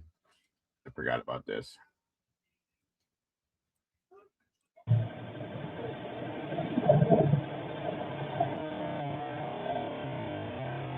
slowed it down just so we can double check that car. Bear with the sound.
Almost sounds like a rice burner. Yeah, definitely has a souped up turbo motor in it. Pretty wild. Kind of hard to hear anything else over that, but I don't. Well, they also might have a stinger on their back tailpipe to make it sound louder. Yeah, no, I agreed. I know what those things are. 100%. Crazy Italian lady, welcome. Good to see you.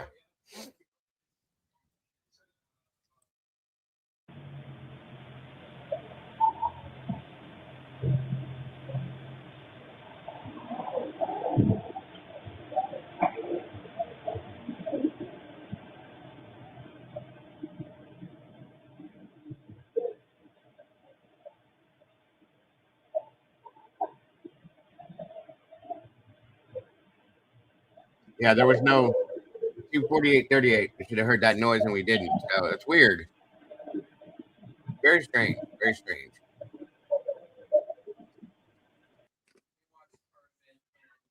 And what time did you want me to go look at? Robert, who said that again? Oh, we already looked at the 242 over there on the Linda Lane, and we heard the screams. No, but somebody asked me to look at the Shark Tank house. I'm trying to find it in the chat again. I think it was 243. There you go. Okay, 243. 1 minute.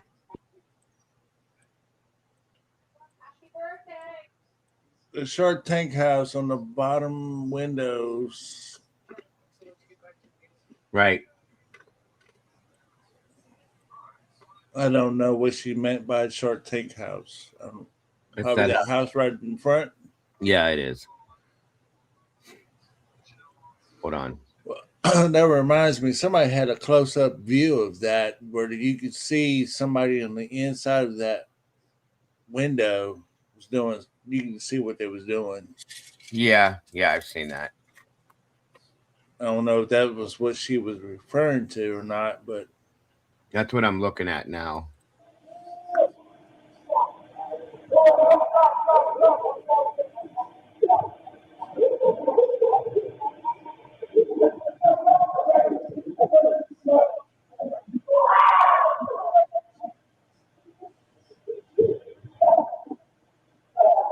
it's 2:48. There you go.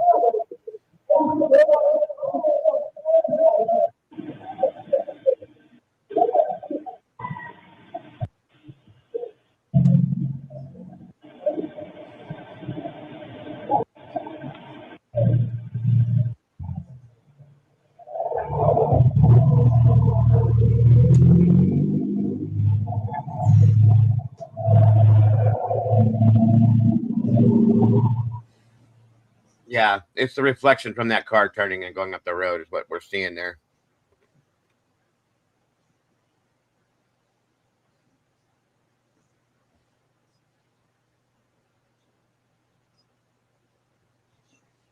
I can't zoom it any more than it is, unfortunately.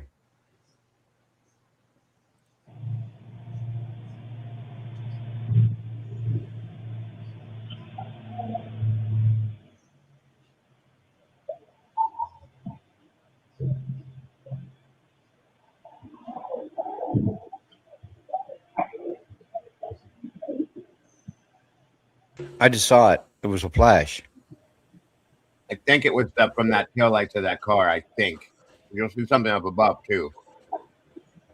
Hang on.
Yeah, I seen that. I seen that little flash right at that window,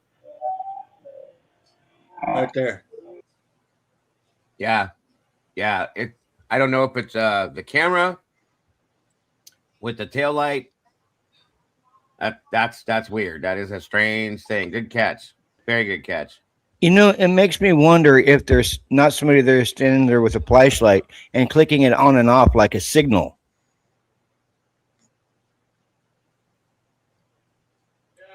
It kind of looks like a muzzle flash, to be honest with you, but it Mhm. could be a frame clip too. That's the thing. Yeah.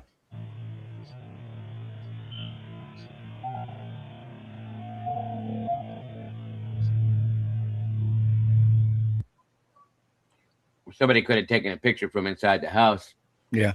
and the flash from the camera flash too, possibly. Who knows?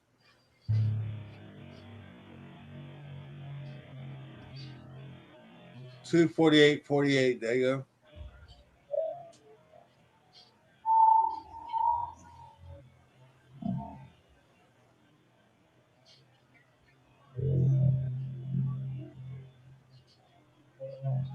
So you can see somebody inside that window moving around. Yeah. Yeah, of course.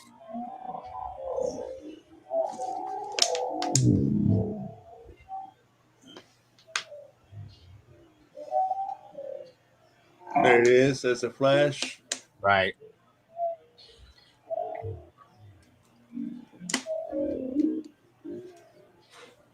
Flash was at 248.38.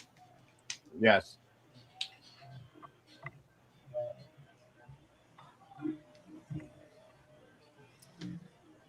And honestly,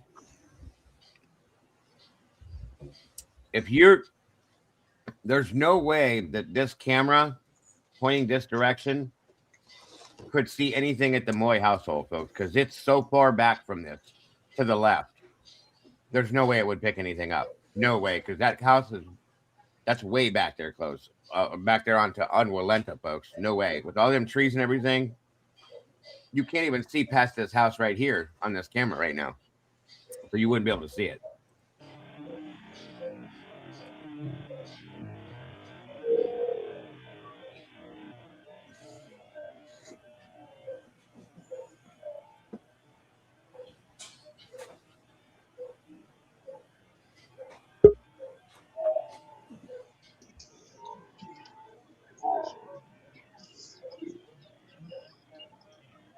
Welcome back, Tomboy.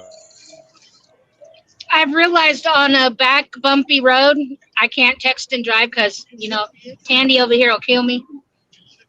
But I looked at that video last night probably 15 times.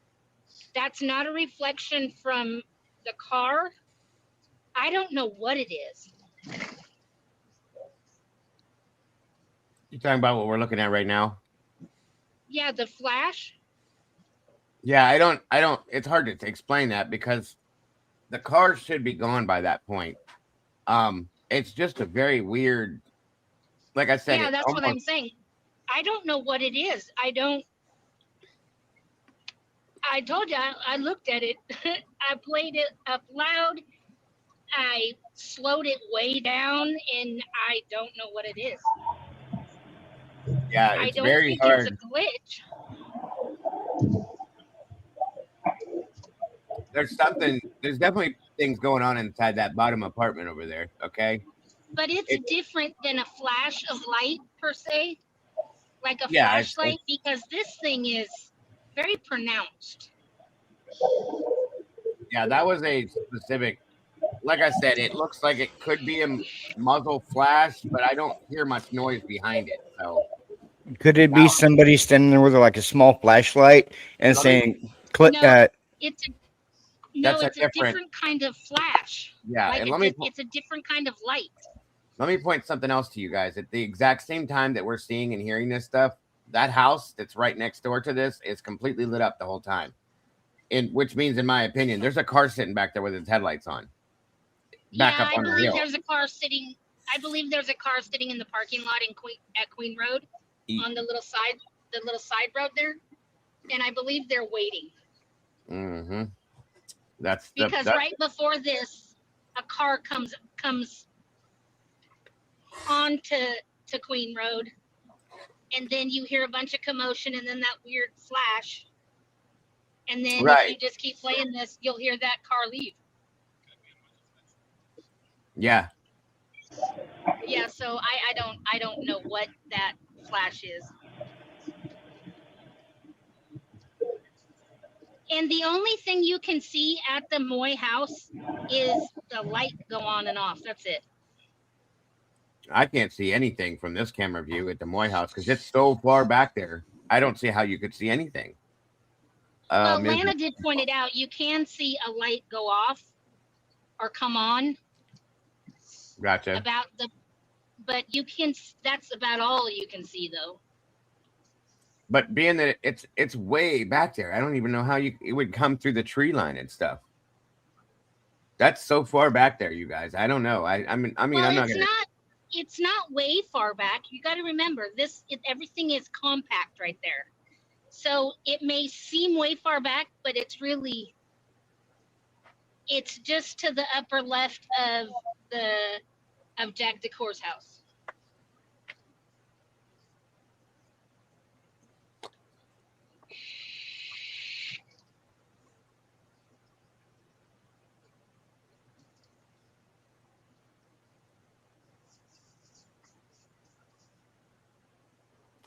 Let me see here. Okay. So the Moy house is. Hold on. All right. So we have 1112 right here. All right. And then if we come back, this is the Moy house here. Right there. Yeah, it's up and to the left of the cul-de-sac So with where this Jackie camera, Earl lives. this camera view goes straight out a little bit here and a little bit here. It's over here. I don't understand how you could get past this house, all these tree lines, and see anything at the Moy household right here. That's weird You to me. can I mean, see a light go. You can see the light clearly go on. so how do you know it's from this house and not this building or anything else around here? With all these trees and stuff here, that's what I struggle with. I mean, anything's possible. I'm not gonna say that. I'm just saying if it's reflected, I guess a reflection would do it. It's just so far hidden back here, guys. That's what bugs me about it. But it's also winter and there's not many leaves on the trees. So you could probably see it a little better if a light than you would in the springtime or I summer. guess, yeah, with no leaves, that does make sense. So you would just see a lighting change. Yeah, and being dark as hell up there, you're gonna notice a little light flashing or a light popping on.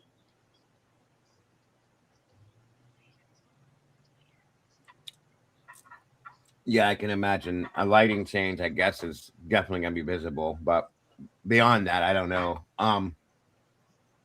Yeah, I don't think Lana said she saw anything else, but she did notice that little light pop on. Did she say what time? It's around the dog barking time. I want to Okay. say 4. Why do I want to say 4:30-ish? Got you. That's fine.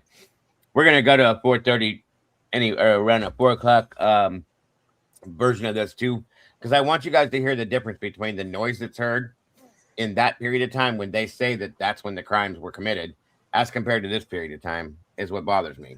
So there's that too. So that'll be a good point. We can look at that point. So, but truly, so now we know what we're hearing and not hearing within these videos. And that's what the problem is that I have with the Linda Lane stuff. Really bothers me. Okay. Right, Kim. So, this stuff is bothering. I told you this the other night. I told you this the other night, Dago, that Devil's Advocate, Lee's, his is so clear. Yeah, I know. I was listening to it. It is very clear. Hi, Dago. Hello, Miss Candy. How I are heard you? you slightly. I'm good. Good. Okay, now I have to hop down because we had to go Walmart. Have fun. Thanks for joining us. I'll be home in a little while. No problem. Then I can come on. All right. Bye. All right. Bye, Miss Candy. Bye. Tom. Bye. I'm gonna change this up now and go to 4 to 4:20. All right, and point something out to you guys because this is just something that I can't get out of my head. We hear all this noise in the 2 to 2:50 range, 3 o'clock, I'll just say 2 to 3 a.m. range. All sorts of noise. This crime, the police gave us a timeline of 4 a.m. to 4:20. Right? Yeah. Roughly. And I want you guys to tell me what the hell you hear. Actually, it's like 4. I'll go with 4:01, and that'll be good for me. What you hear from 4:01 to 4:20, because in my opinion, it's nothing. This is Jules' stuff. This is 100% straight directly from Moscow PD's. That doesn't mean anything because they redact everything. Yeah, no, I know what you're saying, Kim.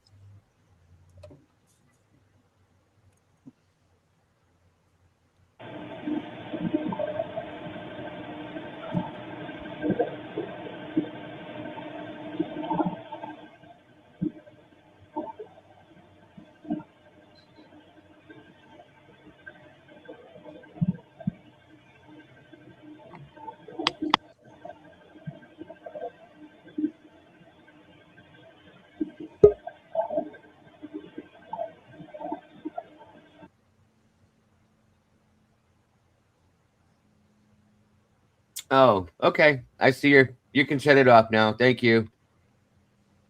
If you can hear me. You're good. You can turn Hey. your Hi, you can turn your camera off if you want to. You're welcome. No, I want everybody to see how ugly and old I am, Dago. It's okay. It's okay. Thank you for doing that, though. I appreciate you. Welcome. Thanks for joining us. Hey, how you doing? I'm doing good. How are you?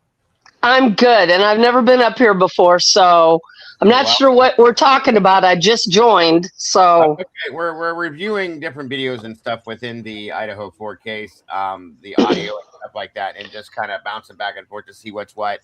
And then I have another video we're going to review after this at some point. That's kind of interesting. okay, cool. Thanks for joining us. I appreciate you. Not a problem. All right. On we go. And when I do that, I'm going to mute everybody. That way there's no sound crossover for anybody. As soon as the video's done, or if anybody wants to say anything, just say it in chat. And I'll mute you real quick. Or you guys can mute yourselves. I don't have to do it. It's up to you. Which, let's see here. Yeah, we're good. That way there should be no crossover. We're good.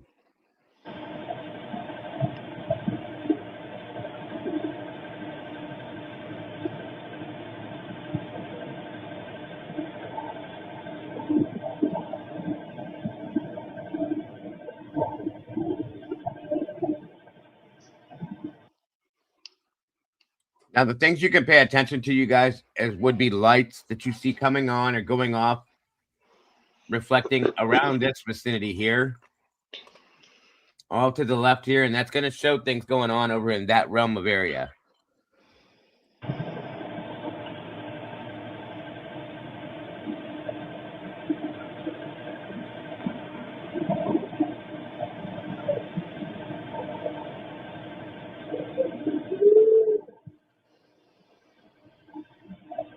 Thanks, Meg.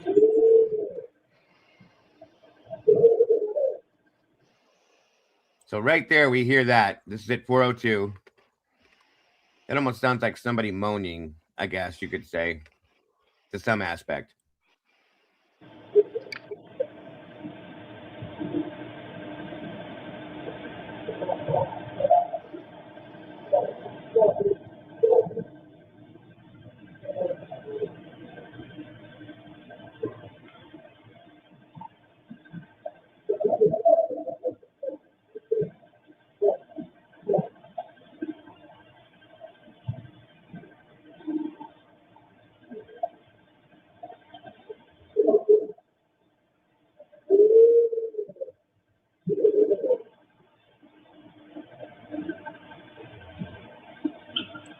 Welcome, Donna.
So far, it's pretty quiet compared to the 2 o'clock hour.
I saw what you were saying, Hoppy. Appreciate you.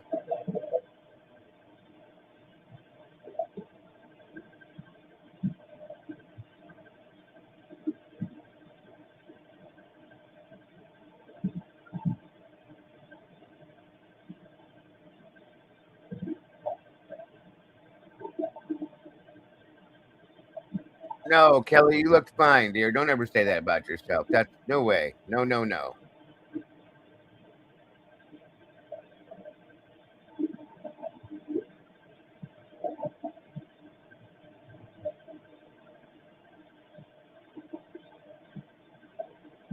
Now I don't know if I can say anything about your Bears cap since they just beat the hell out of us as a Browns fan, but that I will say.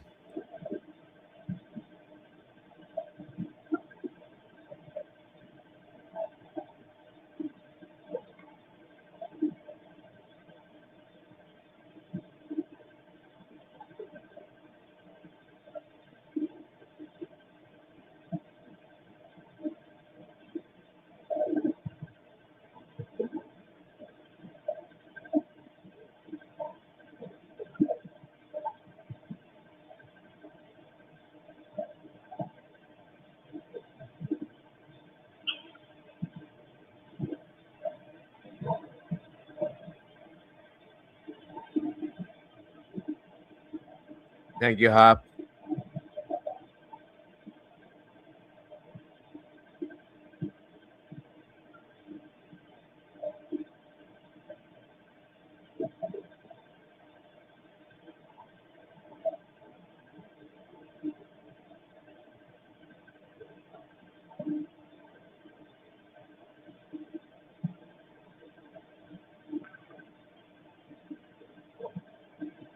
What did I do, Miss Kelly?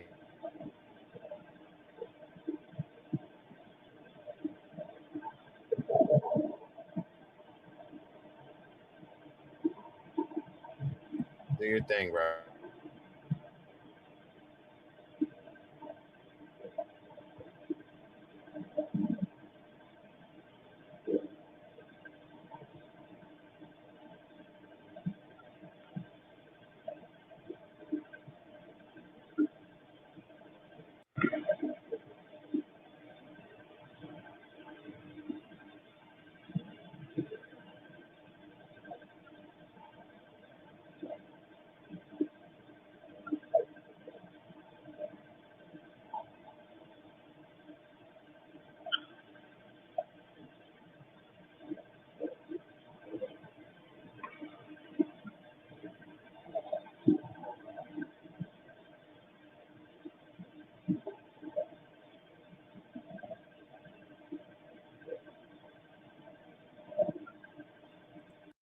No, not true, Claire. Every little thing is important, especially in this case. We pay attention to all these little things. So that is absolutely truly not true. Um, that I can promise you. At least within this community, we pay attention to all the small things. That's a fact.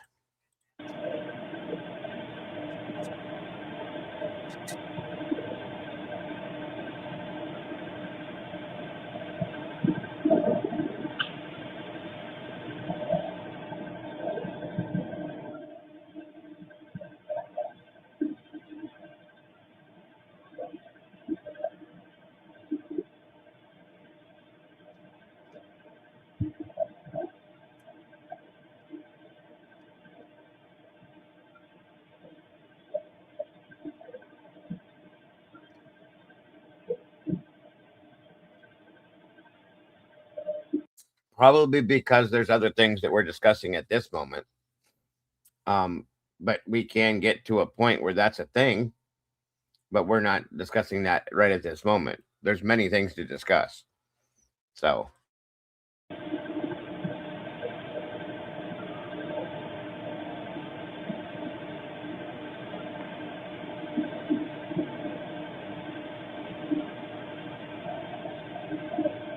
welcome back.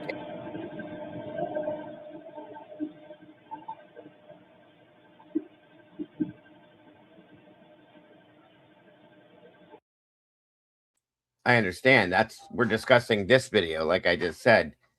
We can get to that at a different point. That's why. We talked about the Blue Bowl a long time back when we first saw the videos in the photographs of the pong table. Long time back.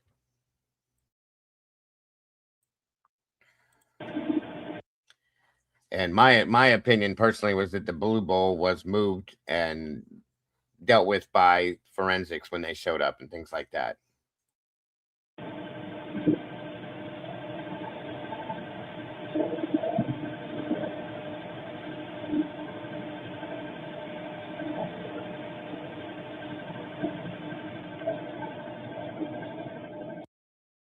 And that's exactly the point. They took many different photographs at different times, many versions of different photographs. In turn, that bowl could be taken in one, and when they took photographs in the other ones, it wasn't there after things were moved and stuff like that. That's all. It probably truly is. Like Jen said, the blue bowl was on the beer pong table. The problem with the photos is that they were taken at different times by multiple people with no timestamps. Bingo. There's your answer to some aspect with that. But we have talked about it and we've looked at it. So, and again, I'm going to say this once and once only, that everybody please be respectful to the blue crew. The people in blue in here are the moderators. Whatever they say, they're very appreciative of all of you and they're very respectful to all of you. So please respect them as well. That's all I'm saying. And I won't put up with them being ignored. I'll put up, if you choose to ignore them, then you choose to not be here. That's all I'm saying.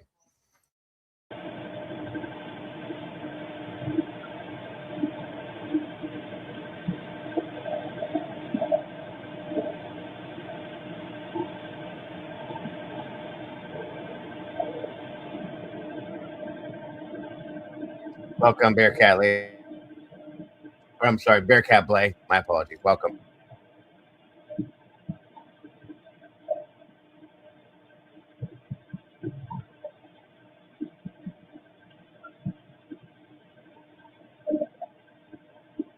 Okay, we're at 412 and there's still it's still pretty quiet here. Hey, Lucy.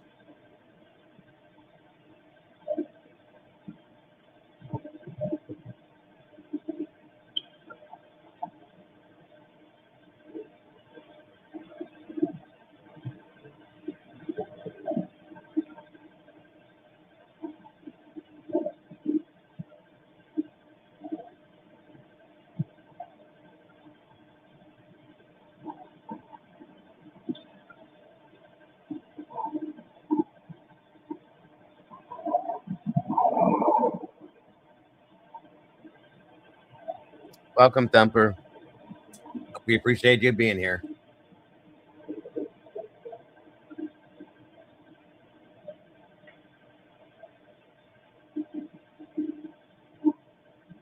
No worries.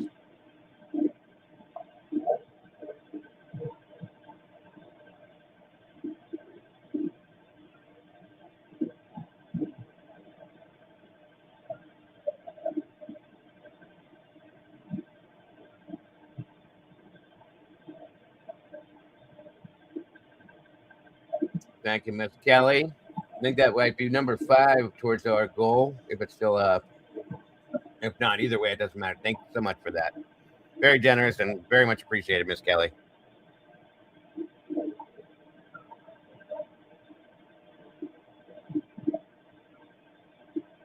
Again, still pretty quiet, guys. 414.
By the way, guys, if I disappeared, just know that it's because I got buried in snow. I don't think it's ever going to stop snowing here. I can't see nothing but white now, and it's still snowing nonstop here. It's insane.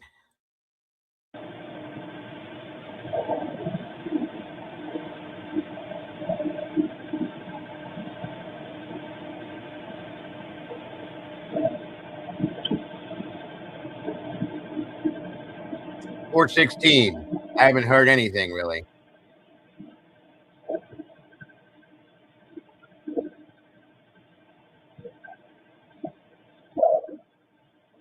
So do I, Lucy.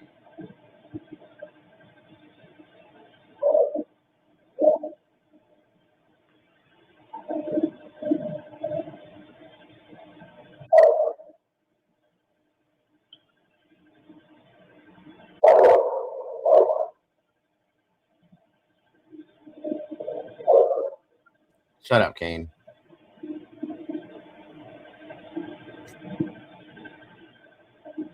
Okay, so that was the dog.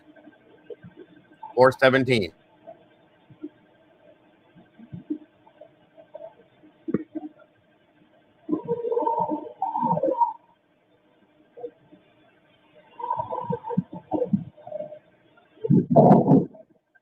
We're getting a lot of snow.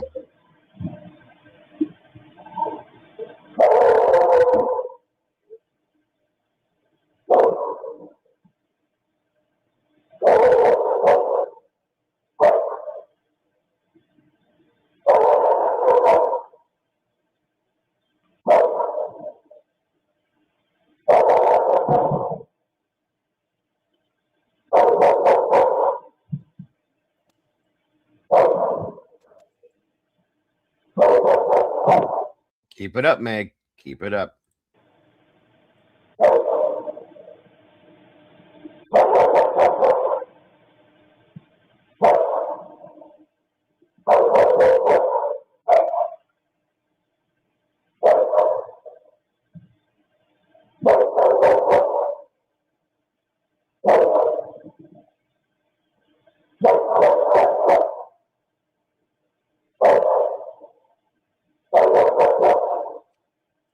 this dog, just so that you guys hear me. Again, this is my opinion. Wherever this dog is, it's barking. It's very close to this outdoor camera for it to be this loud, in my opinion. Okay, and yeah, it's an irritated bark, in my opinion, as well. This is at force. It starts at 417 and just keeps going. We know that. Hell no, I ain't going sledding, Donnie. It's too cold out there for that. I'm too old for that shit. No. So yeah, it's very close to this camera somewhere out here. Okay. And the dog is pissed off, upset, whatever you want to call it. And it's right in this realm of area, in my opinion. And that's all we're hearing, though. We're not hearing yelling, screaming, no, help me. None of that shit that we hear at between 2 and 2:48 or whatever time. This is the time that they've given us that the crime took place. All we hear is the dog. Yes, Meg, it's a dog, not a cat. Barking and going insane, per se. No screaming, yelling, nothing, folks. So again, that's why I was looking at this, to prove that point. I don't hear anything. I've tried this with headphones, anything. But that's it. That's it. I don't hear anything either. And you would think okay, this is my biggest issue with this shit. If this truly went down between 4 and 4:20, that was the quietest period of time that I've heard on all these audios. Mm-hmm. Out of all of them. And there's not a damn thing that I can hear. Now we go to 2 to 2:48 or 2:50. Jesus Christ. Everything. You hear everything and anything going on. I don't know what to say. It's just crazy. Bingo. That's what my thought is right there. Bearcat Blake says everything's already happened. I mean, guys, I can't argue with this. I have to say I feel the same way. I think it's already done. I know. I've been saying that from the beginning. It happened around 3. I almost wonder if at this point the dog was put out to clean. I'm just saying. If this is Murphy barking, okay? A lot of people don't think it is. Some people do. If this is Murphy barking, I feel like he was put out so that they could clean up what they had to clean up, so he wouldn't be in the way. Whatever. Okay. And this is an opinion, by the way, you guys. I have nothing to back this. No facts, no nothing. It's just an opinion. Welcome, Senor Wazowski, by the way. I didn't say welcome to you earlier, bro. Oh, it was Chupacabra. There you go. That makes sense, Senor. We've covered that here on one of my paranormal nights, by the way. Just saying. So, welcome. Okay. Go ahead. To play devil's advocate. What did Dylan slipped up and tell the investigators in her last interview on the 30th? Say that one more time. Was it the last interview on the 30th with I forgot, with the ISP? She made a statement. It was a very, very profound statement. The one she did with Groot? Yeah. She said, good luck trying to find the blood. We cleaned it up. Oh, yeah. She said when she was asked to clarify that, she said, no, I meant the weekend before on the parents' weekend. Yeah, she said. Why would somebody that's a victim be saying stupid shit like that if they're not involved? Yeah, that was very shady. A very shady statement to all of us when she said that. Although you guys will probably find DNA, but I don't know how easy it'll be, because we did a real deep clean the weekend before, and we were all like, the fuck did she just say? Yeah. And why? Why would you bring that up? And yeah, I agree. That's very strange. And it's dumb too, because you cleaned the weekend before. What the hell does that have to do with this weekend? That's a dumb statement to make, period. I keep going back and forth about these dog barks, because clearly if you keep on listening to it, I say right about sometime between 4:20 to 4:30, you can hear 2 dogs barking. And I think it was Lana. She was talking about it, and she kind of debunked it. It It wasn't Murphy at all.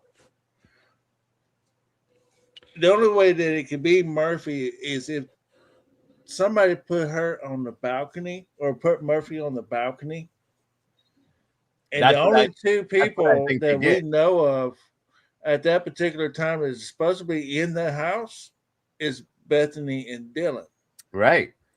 So if they're cleaning up the house and they're just putting Murphy out on the balcony and he's out there barking his head off and they're cleaning up, staging up the scene and everything else, that's possible.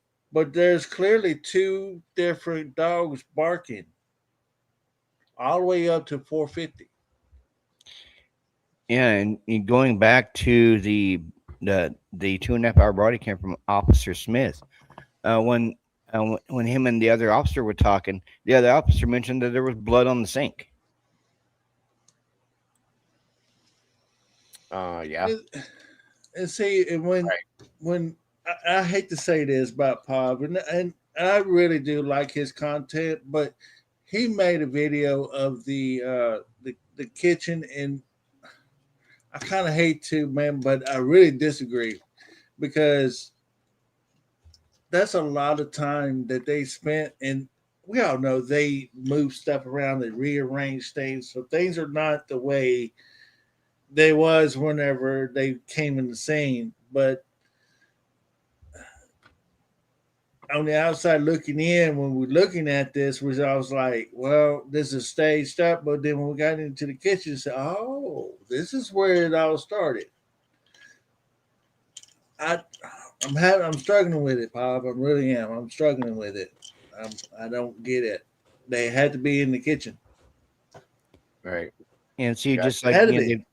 just like they told us from day one that this person came in, that they parked in the back and they came in through the back.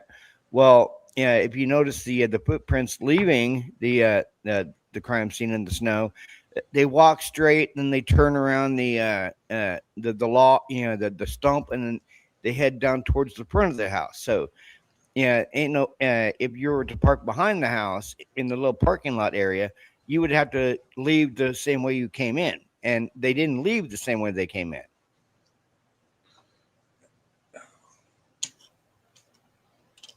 Right. Welcome, Murky. Well, I'm going to finish this. Somebody I've said to just go seen back a to lot of. 1718. And one more thing, Dago, then you can continue to do what you got to do. All these cars is coming in and out of the neighborhood. For the longest time, we have been sold on the cars. It's paid attention to the cars. Everything else that's going on is not really what we need to stop paying attention to. We need to look at the car. That's distraction. All that's distraction. Everything about the cars is distraction. Okay. Very, very plausible. Yes. What we are hearing, that's a little bit more believable than what we've been sold the past 3 years. Yeah, I definitely believe something happened in the kitchen too, Kelly. And yeah, I agree with for what Pop to say saying. that they did not find no DNA in the kitchen, it just blows me away that he would say that. I'm just. Well, they said that they found the only place they found blood was on the backsplash in the kitchen behind the sink, is where they said. That's And it in clearly the looks report. like somebody took like bunch of knives and just set them up on the in front of the microwave right there, and was just washing the knives off in the kitchen sink. It's what it looks like to me. Right. And I mean, I don't know. I'm having problems believing that. I'm just, yeah. I've still got questions. I still have concerns. As we do. There's a lot. Good. Thank you, Senor. Payne says in the PCA at the time of night there is not a lot of traffic in the area watching the footage. The area is like yeah, it sure as hell is, Senor. All right, on we go.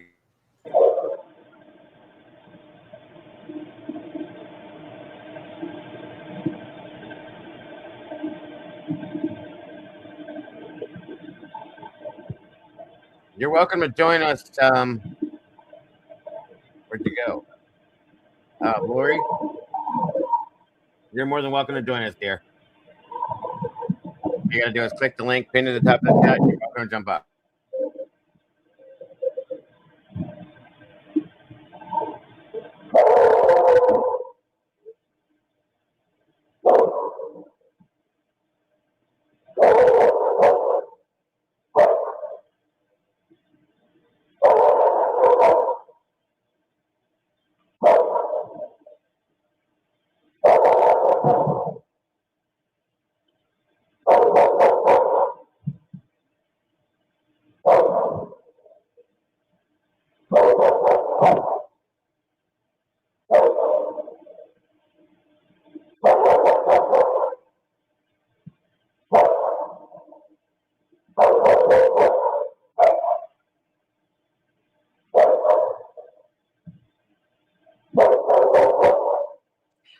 I agree, Chili.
Take it easy, Kane. See you later, buddy.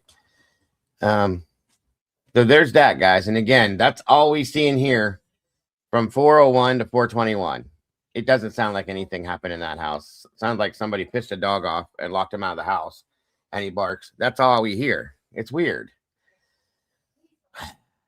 I don't even know. I don't even know. We see the car come in. We don't hear nothing going on, and we see the car leave. Mm-hmm. That's about it. And another thing too, Dago, we can go back and count how many cars was in that neighborhood throughout that whole night. Because it seemed like to me the ones that I remember, they was really, really focused on. The traffic was pretty heavy. I don't know if the footage was doctored up or cut up or to make it seem that way. But it seemed like there was a lot of heavy traffic coming in and out of there that night.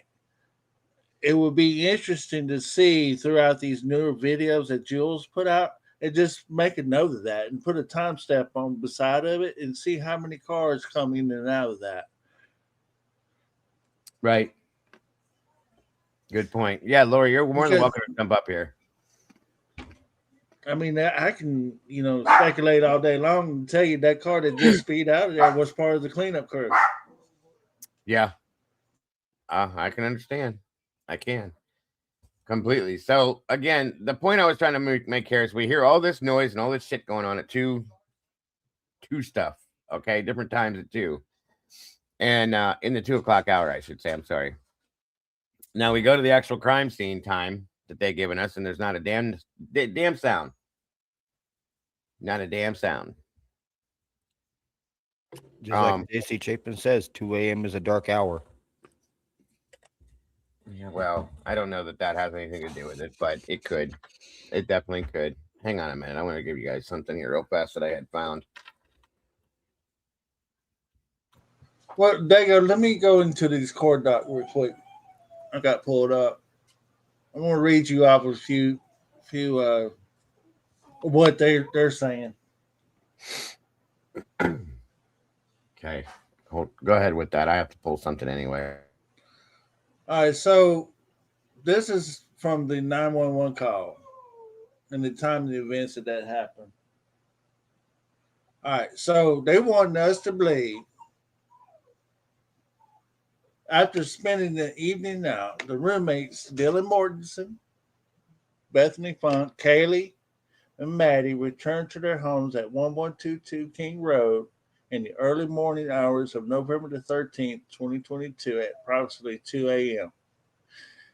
They met up in Kaylee's bedroom and talked for a while before going to bed. The fifth roommate, Xana, who was out with her boyfriend, Ethan, was not home yet. I have an issue with that. I'm going to explain why. The roommates debated going out to a food truck for a late snack, prompting Dylan Mortensen to send a text at 2:10 a.m. to an Uber driver she knew to see if he was driving. At this particular time, we know that the Uber driver, Gower, dropped the girls off at 2, sometime before 2 a.m. or some right about that time. So what's she doing calling for another Uber driver? Things that make you go, right? Because when the girls came home from the grub truck with the food, they were sitting up there eating and talking, I guess. And the way the report reads is that, I guess, whatever, some of the other girls wanted food too. So they called to see the other two, I'm sorry, Dylan and Bethany, wanted to get food too. So they called to see if Gower was still out driving. And that was supposedly the reason why they were trying to call to see, and then they changed their mind, said forget it, and just went to bed. That's how I understood when I read the report that was written. Yeah, and then ultimately, however, the girls decided just to go to bed, and then that's when they get into the 4 a.m. timeline. At approximately 4 a.m., DM heard strange noises and crying coming from the bedroom. She opened her door and at one point saw a man dressed in black with ski mask on and walking by her bedroom door. She then placed calls and texts and other roommates to see if they're awake. Only Bethany, who resided on the ground floor, answered and spoke once 24 seconds before or during which DM and Bethany thought she heard something. They spoke again. A minute later, 41 seconds, when DM told Bethany she saw a man in a ski mask leaving the house. Then they exchanged the following messages from between 422 to 426. And that's when they get a little timeline. And there's a lot that they did. DM to Bethany, no one is answering. DM to Bethany, I'm really confused. DM to Kaylee, DM to Bethany, what's going on? Bethany to DM, yo, dude, what the fuck? Bethany to DM, Xana is wearing all black. DM Bethany, I'm freaking out right now. DM to Bethany, no, it's like a ski mask almost. Bethany to DM, shut the fuck up. Bethany in DM, actually, DM to Bethany, like he had something over his head, little in mouth. So all that is going on between 422 and 426. I'm on liar mode at this point in time. Yeah, we called Complete that liar mode. long time back that was not more than likely 100% right, in my opinion. And that's the reason why we're so caught up in the timeline. And I'm emphasizing that big time because what's the right timeline? The only thing I can come up with, Dago, is to move everything up an hour. So what they say happened at 4 a.m. actually happened at 3. Kind of makes Oh, we did that 3 years ago when this case first started, because initially the original timeline was 3 to 4. Okay, but the problem with moving the timeline at this point now is because they have the phones, like Dylan and Bethany's phones and other, the whole situation. They have it all locked down within the time that they have. If that makes any sense, do you know what I mean? Like, for instance, they can call or they can trace. Sorry, using the wrong words. Dylan and Bethany's phones in that house at specific times, doing certain things at specific times. Is what I'm saying. So that's the only thing that I have that I can throw that out with. Like, initially they came out, they said the timeline was between 3 and 4. Then they changed it from 4 to 420. Well, why? I've always struggled with the timeline, period. Okay. And I still do. I don't know certain, what I mean by struggle with the timeline is that when the attack happened within the house, okay, that's what I'm saying.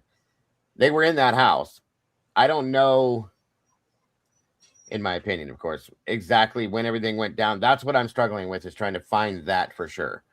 And that's basically what I've been doing, listening to this stuff, looking at this stuff, following this stuff. Everybody has the right to their feelings and opinions on it. And I respect what you think and feel on it. I get it. I see why you think it. I don't know that I can go there with it, but we're not there yet. Maybe something will change down the road. I don't know. Narrow it down. Why are you having so much struggle with it? Because it's obvious to me. I think it's obvious to some people in the chat. Exactly. This is break it down to me. What are you struggling with? What are you thinking? What's going on? Just the timeline. Okay. Itself and a lot of it.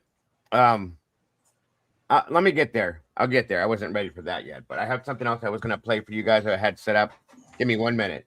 I just want you guys to hear this real quick, and then we'll move forward. I got a couple different versions of this, so give me 1 second here.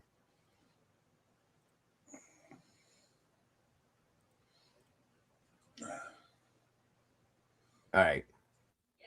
And I want you to tell me what you think this is. All of you guys, hang on.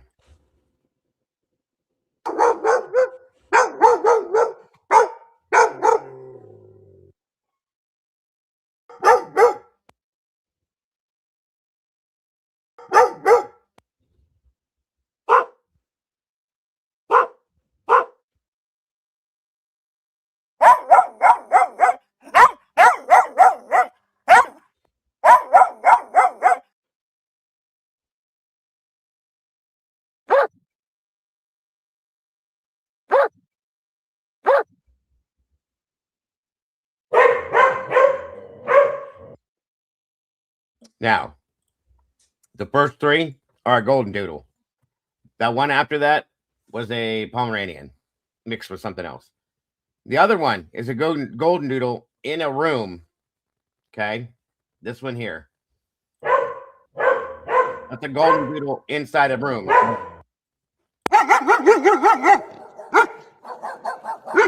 That is a golden doodle along with a smaller dog. It doesn't verify exactly what the smaller dog is.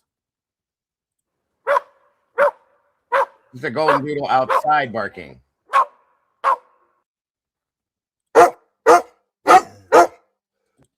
That's a golden doodle. Golden doodle. Same dog. Calm down. They're not going to get you. Relax. My dog's going nuts. Where's that coming from? What is that? Golden doodle. Golden doodle. This is the other one. These are all the same dog except for that one and the one where there's two dogs barking together. What?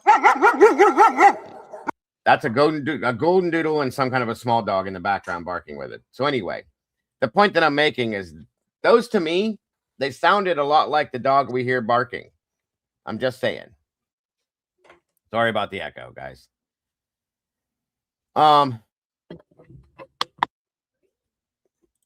It's just wild to me. It's wild to me. So back to what we were saying. Sorry if I got anybody's dogs all up and crazy. My dog went nuts too. He came running in here like, where's it at? Where's it at? But yeah, I found that a while back and I forgot I had it. So I just wanted you guys to hear that. And then also I had, hold on a minute.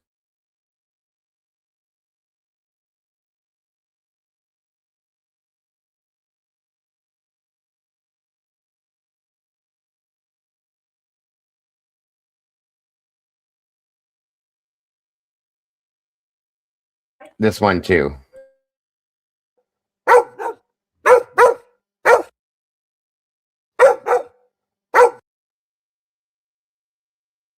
That's a golden doodle too.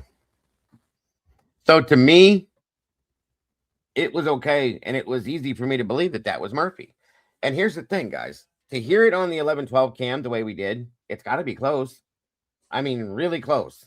So that I still imagine that somebody let him out through Kaylee's sliding door onto that back deck and shut the door. That's all I'm saying. And I think that's why he was going nuts, because he wanted back in the house. You know what I mean? Yeah, my dog. Are you good now? Yeah, he came in here like there's a little dog. He thinks he's a big dog. He's not. So there's that. The timeline is what, like with what Hemi was talking about. I've struggled with this timeline for trying to make it make sense. It doesn't. That's what I think too, Claire. Truly, that's what I think, that Murphy's on the terrace or the balcony area. I think that they did what they did. They put the dog out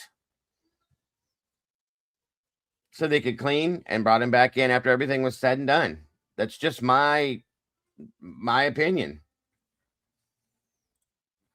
Hold on.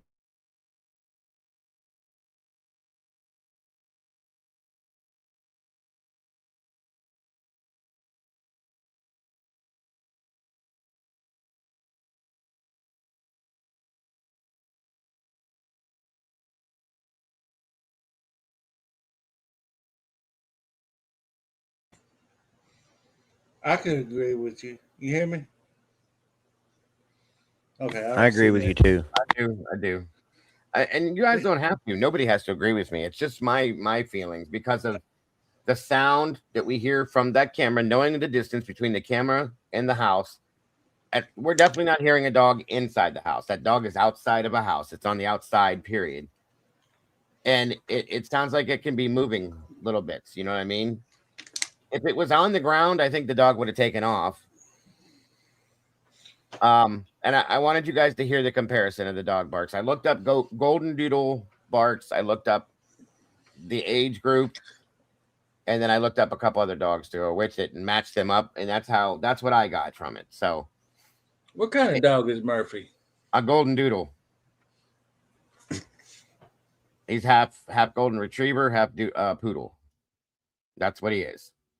And a lot of people don't think he's big enough to sound that way, but he had a deeper bark, guys. He did.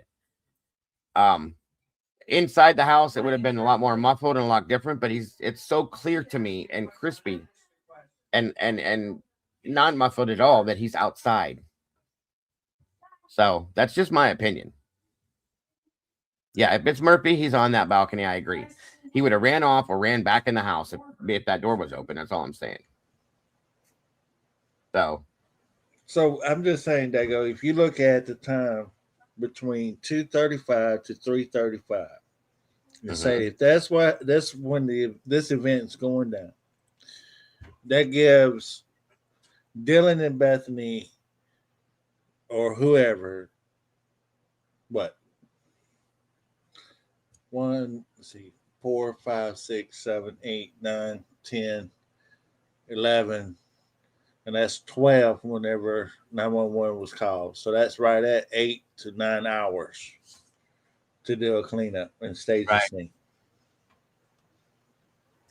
Compared to their timeline, which will give them they're victimized, they're pretty much all asleep, and they can do all that in what 4, 5, 6, 7, 8, 9, 10, 11.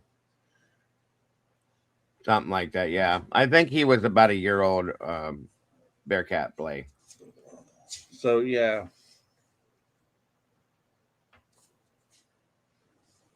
That's more believable, in my humble opinion, for that to go down like that with that kind of time frame than the one they've been selling this for the past 3 years. I mean, it could be for sure.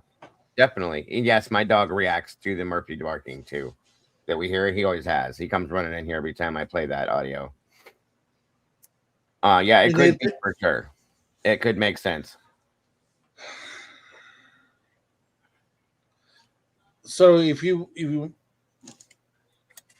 want to say, okay, well, Katie and Maddie was calling Jack DeCure between 2 something to right at 3 o'clock. What if that was actually up an hour at 1 till 2?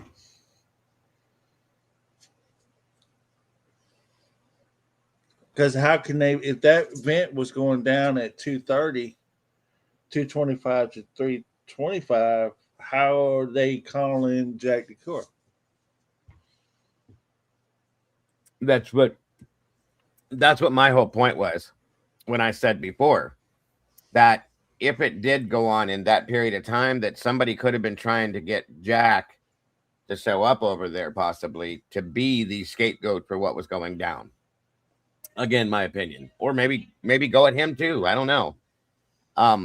That's all. It was just my theory on that. But yeah, because you can't change the times. So if you can't change the times, you can't. Right. If you can't change the times, and then you have to say, based on what we found out, that was not Kaylee and Maddie calling Jack DeCour. That wasn't. That was somebody else.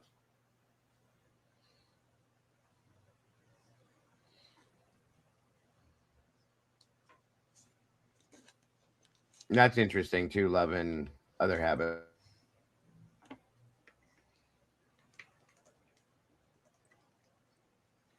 That's the biggest problem.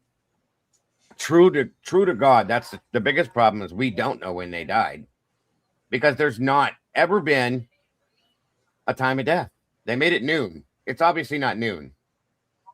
And I think that was done on purpose, folks. That's always been done on purpose so that we can't figure that out. In turn, if we can't figure that out, we can't figure out the damn timeline. Period. That's my biggest issue with that entire thing. Okay, Robert. Do your thing, bro. Thanks for joining us.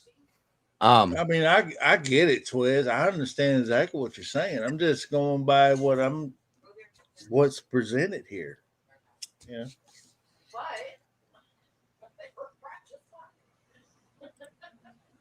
Yeah, Yeah, that's I exactly agree. how they set it up. I think too. You'll never be able to figure out the timeline with what they gave us, and that's why they gave it to us the way they did.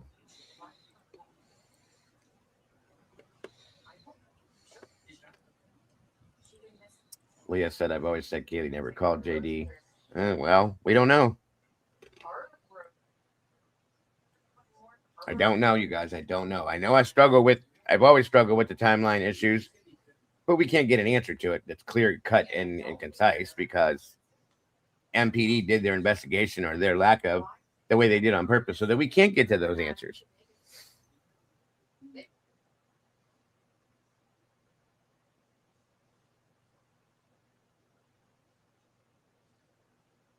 So. Where are we at? Yeah. I did have one more thing I wanted to share with you guys I thought was kind of interesting. I've been following a lot of what this creator puts out. Give me 1 minute here.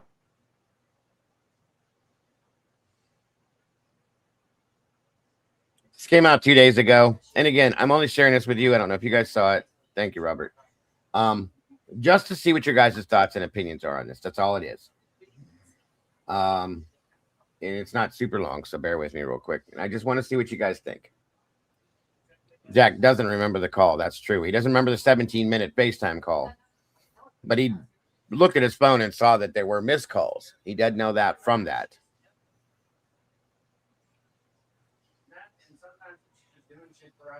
Mikey says that you can't change the time unless you're MPD, but you sure can adjust the narrative with enough players. Oh, agreed, Mike. And they've done this many different directions, as well as many other people do it too. So, just saying. There he is. I was looking for Hemisphere, couldn't find him. Right there. There I we was go. looking for me too. Here's I up thought here. I was- I just had it set a different way. That's all. I thought you sent me with the Twiz. Nope. Nope, you're good, bro. All right. So, 1 minute, you guys. Just 1 minute. And I do 1 second.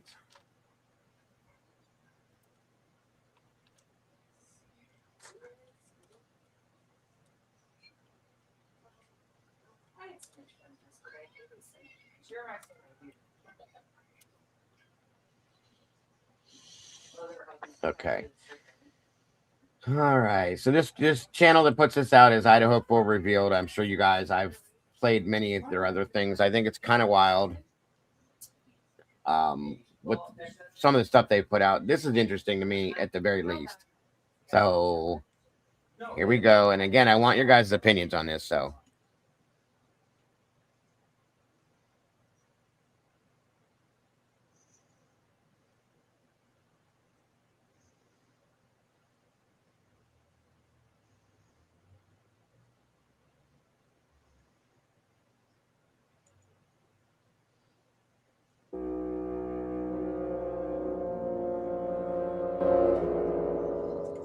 It was Sunday morning, November 13th, 2022. Dylan Mortenson's phone inactivity between 2:13 a.m. and 3:51 a.m. gives us reason to question the time of 2:13 a.m., which was the time when Kaylee and Madison's private driver returned Dylan's 2:10 a.m. text. exactly, Murky. It does nothing but make you go, what the hell? So that's why we're watching it. Asking him if he was still driving. It's important to know that the time that it takes Eric Grower to reply to Dylan's text comes 13 or 14 minutes after he reportedly drops off Kaylee and Maddie at the King Road off-campus residence. According to his testimony given during his interview, the day after the murders, he had not yet left the neighborhood. We will play clips of his interview and synthesize this with other occurrences in order to make contextual sense of it all.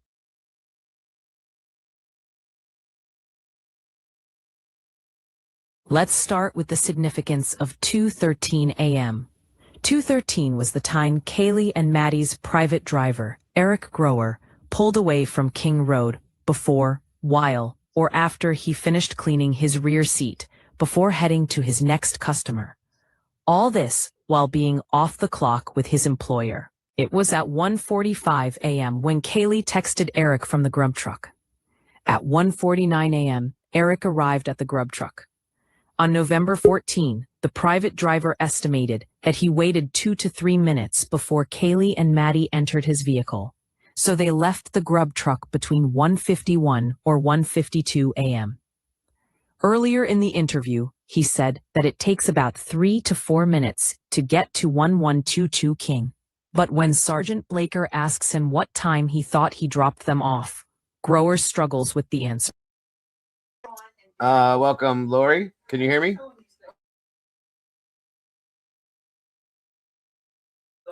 You're muted, dear, if you didn't know. Welcome, Busy.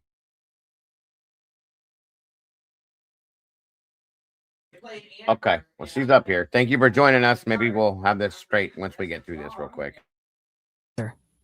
When Blaker asks if he keeps record of his work, he says, not really. He then deflects by redirecting the subject from the time that he dropped the girls off to where he was headed next, which was to pick up some guy at John's Alley, who he texted at 2:13 a.m. to inform him that he was coming.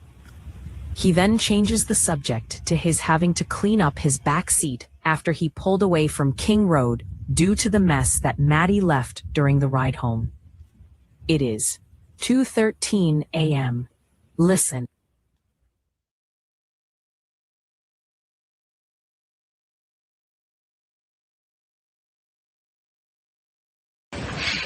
Did you pick anyone else up that night and drop them off in that area after Kaylee and Maddie?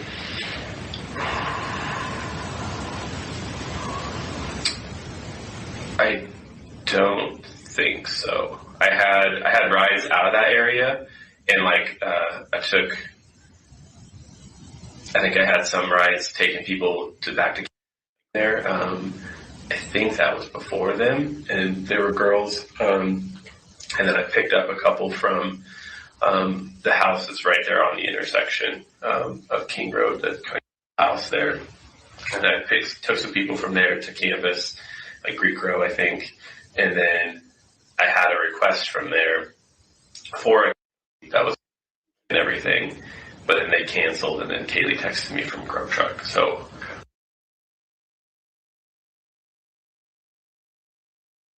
The question was, did you pick anyone else up that night and drop them off in that area after Kaylee and Maddie? To which Eric failed to answer. Instead of addressing Blaker's question, he tells us things that may have taken place before he dropped Kaylee and Maddie, so that we now need to know exactly when it was when Maddie and Kaylee were dropped off, and what did this look like? I don't know if it's for sure the same person. What time do you think you dropped them off at their place?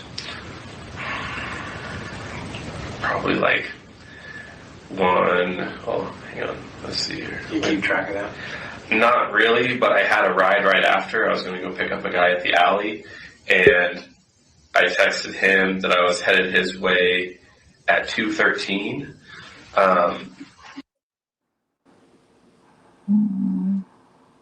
It is possible that the Can you hear me, Lori? Yeah, I can hear you this time. Now I'm trying to figure out the avatar thing.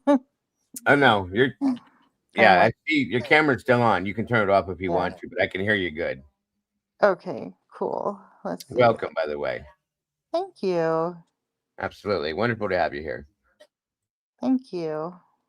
Yeah, once you get that all figured out, once we get through this, we can absolutely discuss whatever you're interested in talking about. I appreciate you joining us. Thanks.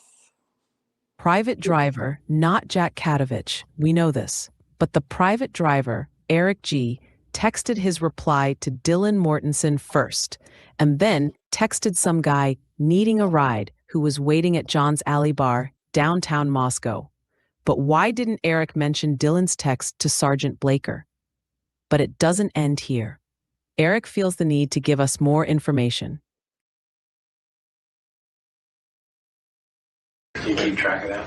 Not really, but I had a ride right after. I was going to go pick up a guy at the alley, and I texted him that I was headed his way at 2:13.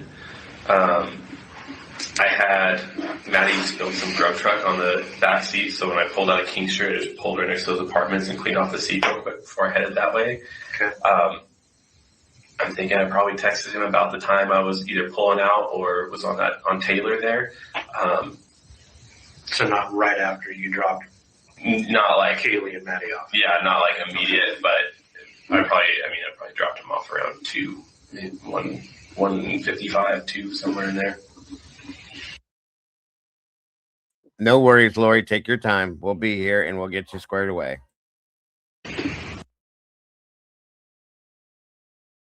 Now, Eric Grower begins explaining where he was at 2:13 and why he was still in the King Road area.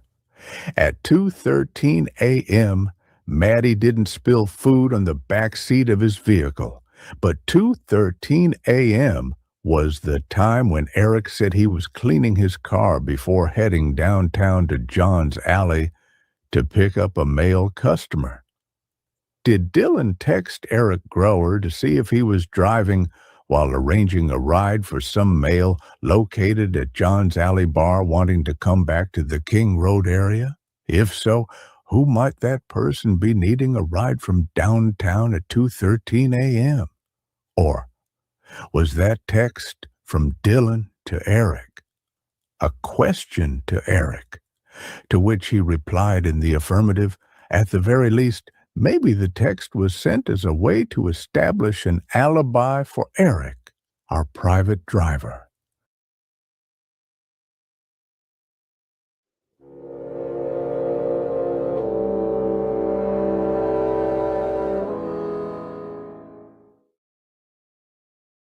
I'd say Kaylee was pretty normal. Maddie was definitely, she was a little tipsy, kind of struggling to stand and walk a little bit. And you can see that on the grub truck thing too. Yeah. And then as I was backing out of their driveway, because it's kind of tight there, but I typically kind of drag my feet a little bit as I'm backing out and make sure they make it up and everything okay. And yeah, they made it inside safe and sound and everything, nothing. Can we trust the New York Post or any media outlet anymore? In the end, this is what you have to ask yourself, because according to the New York Post, Maddie and Kaylee's private driver, who we assume is Eric Grower, tells them that he never did pull into the driveway at 1122 King Road to drop off the girl. Can you hear me okay, Lori? Yeah, I can. All right, awesome. Now you're here. You're good. I will tell you that if you hit any other buttons, it's going to knock you out. So try not to do that. Okay. All right, hon. We'll get. Thanks. Yes, absolutely. Again, thanks for joining us, and we'll get right to what you want to discuss as soon as we get through this. Thanks again. Okay. Girls, nor did he wait for them to enter the house. So, why is he telling Sergeant Blaker that he drove them home and waited while watching them enter a place of safety and soundness? On December 23rd, I guess there was no more of a reason to portray himself as the dutiful private driver. After all, somebody must have informed him that the police were eyeballing Brian Koberger.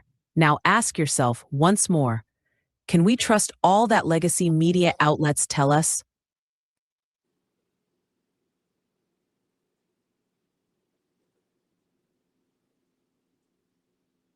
Today we will be examining the manipulation technique known as obfuscation. Obfuscation is the act of making something confusing or difficult to understand. People who use this technique will often use long scientific sounding words or jargon to confuse and bamboozle the audience.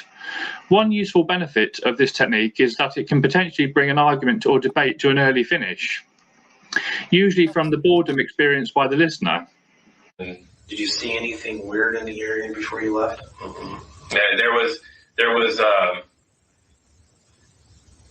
trying to remember if that was last night or not. There was right as you come up you're heading to the Queens and you go turn right into their driveway. There's a car parked there and there's kind of a pile of stuff on the road, and one thing was a shoe, and I didn't pull in. I think that might have been Friday night. Okay. And because I was like, I won't pull in. I don't want to run over whoever's shoe. I think I was pulled in the driveway and backing out when they were walking up. Okay. So I don't think that was the same night.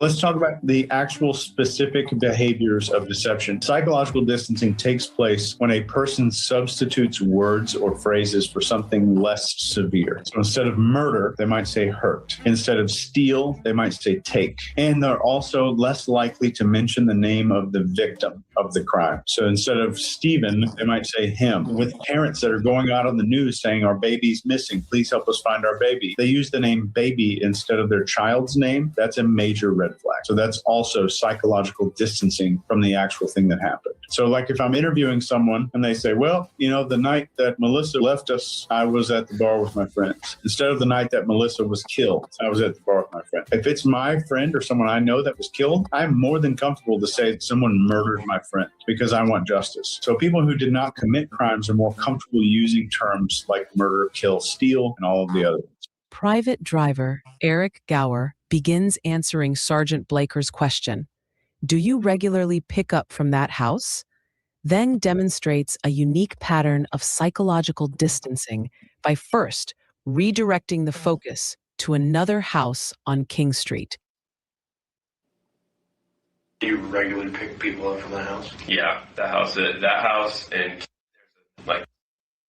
First, I got to tell you guys, it cracks me the hell up that they used Adam Scott to portray him. That's hilarious to me based on the picture we saw. So I just want to throw that out too. Kind of at the top of King Street there on the left. Those are my two popular ones over there. Who else have you driven from that house? Can you remember their names? I was trying to remember when I was trying to text people, see if everyone's okay. I think there's another, like a that lives there maybe, or I've driven from there. I'm trying to remember where she goes. I only see her every once in a while. And there's but I think it might be one of those other houses that's just towards King Street, like one of those two that's kind of like the steep driveway. Okay.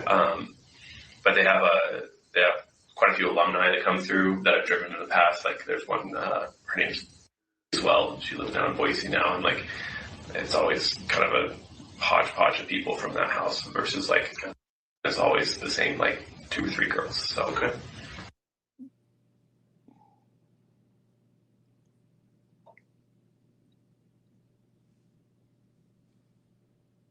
Blaker asks Eric, "Who else have you driven from that house there?" There are 2 main questions that Blaker repeatedly asks, and you want to know as well. Who else have you driven from that house? And what time did you drop off Kaylee and Maddie after picking them up from the grub truck? To the former, Eric avoids mentioning Dylan Mortensen. He fails to mention that she texted him at 2:10 a.m. that Sunday morning, which he replied to at 2:13 a.m. and 0 seconds. So why doesn't Eric mention Dylan or Dylan's 2:13 text? Why doesn't anybody, this is the point, this is why I liked this. Why doesn't anybody bring forth that statement? Okay.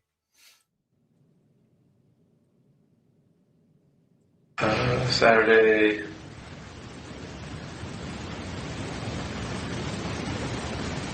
So she did text me Friday at 8:15, just asking if I was driving. I said I was, but then I never heard from him. So maybe that's a different night or different roommates or something. I can't. Okay. Do you regularly pick people up from the house? Yeah, that house, and like kind of at the top of King Street there on the left. Those are like my 2 popular ones over there. Who else have you driven from that house? Can you remember their names? I was trying to remember when I was trying to text people, see if everyone's okay. I think there's another, like a that lives there maybe, or I've driven from there. I'm trying to remember where she goes. I only see her every once in a while. And but I think it might be in one of those other houses that's just towards King Street, like one of those 2 that's kind of like the steep driveway. Okay. But they have quite a few alumni that come through that I've driven in the past. Like there's one, her name's as well. She lives down in Boise now, and like it's always kind of a hodgepodge of people from that house versus like. He did, Beach Babe. I don't even have to go back. He said that was Friday at 8:15. 100% is what he said. And then he said, and she never got back to me. Word for word, that's what he said. It's always the same, like 2 or 3 girls. So okay. Yeah, and don't forget, like Claire just said, he's a close family friend. They know him very well. Hey, Tin Slet, good to see you. Big issue there for me, sorry. We have just witnessed a statement that avoids answering the question truthfully and thoroughly. Instead, taking the listener's attention a couple of houses away from the crime scene, into the past, and then maneuvering it 5 hours away from the location where the crimes did occur. Bingo. On November 18th, 2022, an Uber location request is the subject of MPD's Detective Lawrence Mowry's sequence number 26 and Mowry's sequence number 68, which include the following statements as fact.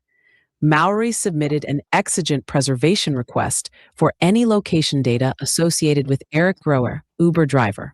Also, Olivia Kardashian. Goncalves Stevenson sent Mowry a screenshot depicting messages that appeared to be from Kaylee's phone between Kaylee and Grower. Mowry's report states that it is unknown if Grower was on duty when he collected Maddie and Kaylee from the grub truck.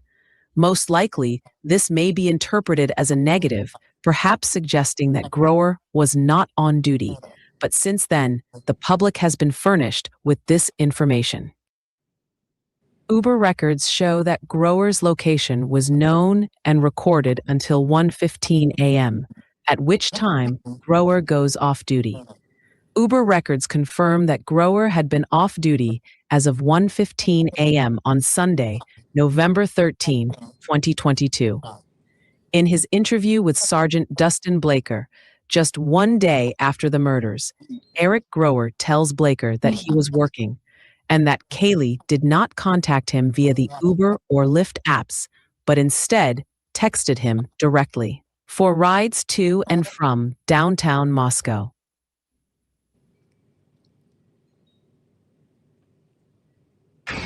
So you were obviously working Saturday night, or were you just at home? Yep, I was working. Okay, so you're out. You have an app that they contact you through, or was she texting you directly? She is texting me directly. Okay. So Kaylee has your cell phone number? Mm-hmm. Yep. Eric is sensitive to where he fits into the timeline. Remember, he does not keep record of his business. When pressed for detail about the time he picked up Kaylee and Maddie, Eric again redirects the conversation, as we have seen with Bethany in her interviews with Blaker and the Nevada State Police. Grower demonstrates how he redirects the focus with his response to Blaker's questions about time. Eric's first demonstration of time sensitivity comes when he tries to make it short and sweet, getting right to the point by telling Blaker that he dropped them off and then headed for another ride, which we will soon find out was not the case. Said, hey, can you come pick me up and some friends from the grub truck? I got there at 1:49, and then they got in the car shortly thereafter, and I took them home. It's only 3-4 minute drive, dropped them off, and then headed out to another ride. In the next clip, very early on in his interview with Blaker, Eric again seeks an off-ramp from discussing the night before, when he took home Kaylee and Madison. Notice how at first, he begins with how he picked them up before offering the time that he arrived at the grub truck, and then corrects himself. Okay, and who did you pick up? What time did you pick them up at? I got to the grub truck at 1:49 a.m., and then their sister, I think it was, texted me last night, and kind of talking with her, went and found because grub truck live streams their stuff, went and found them on that.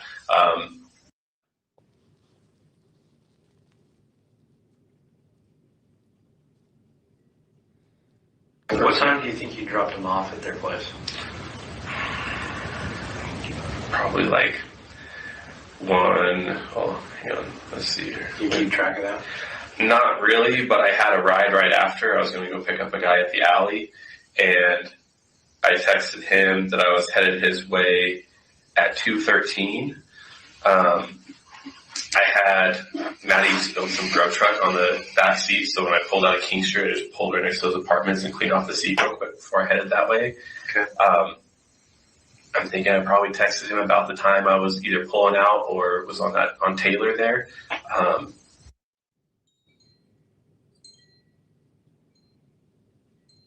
In the following audio clip from Eric Grower's interview with Dustin Blaker, you will hear Eric make the following statements. I probably dropped them off around 2 or 1:55 a.m. Probably. You will then hear him say, I texted him at 2:13 a.m. that I was headed his way. They would be there in a minute, but I don't remember 100% where I was. He did not give Dustin Blaker a time when he dropped off the girls, coupled with not knowing where he was. If he had to guess what time he dropped off Maddie and Kaylee, he would guess that it was 2-ish.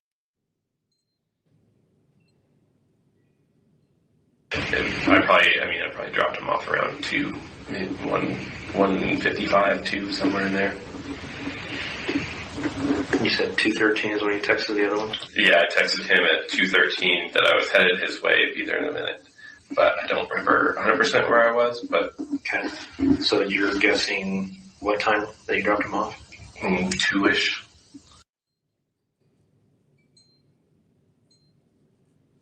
Did law enforcement ask to search the private driver's phone? Whether the MPD collected the contents of his phone with or without his consent is a question we'd like to know the answer to. So, real quick here, I do have to say that I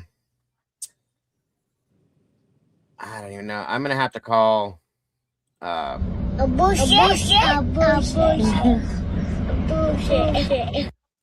most of this because that's clearly what it is to me. I'll just be honest with you. So let them finish up and we'll finish that up. Did Eric Grower leave the King Road residence when he said he did?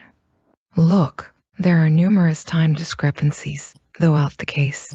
We cannot assume that the voices heard on the Linda Lane videos belong to Maddie and Kaylee, so we're not buying it at its current price. This dude can remember that Maddie was sitting in the back seat eating with her hands, but you can't remember these other things? Again, bullshit, period. For all we know, the Linda Lane videos could be merged with recordings of Kaylee and Maddie from another time, hand-delivered by one of the Goncalves clan. There's something about the original 11/12 video feed that the Idaho government doesn't want you to know. Just one of the 2 Brady tapes that they're hiding from you.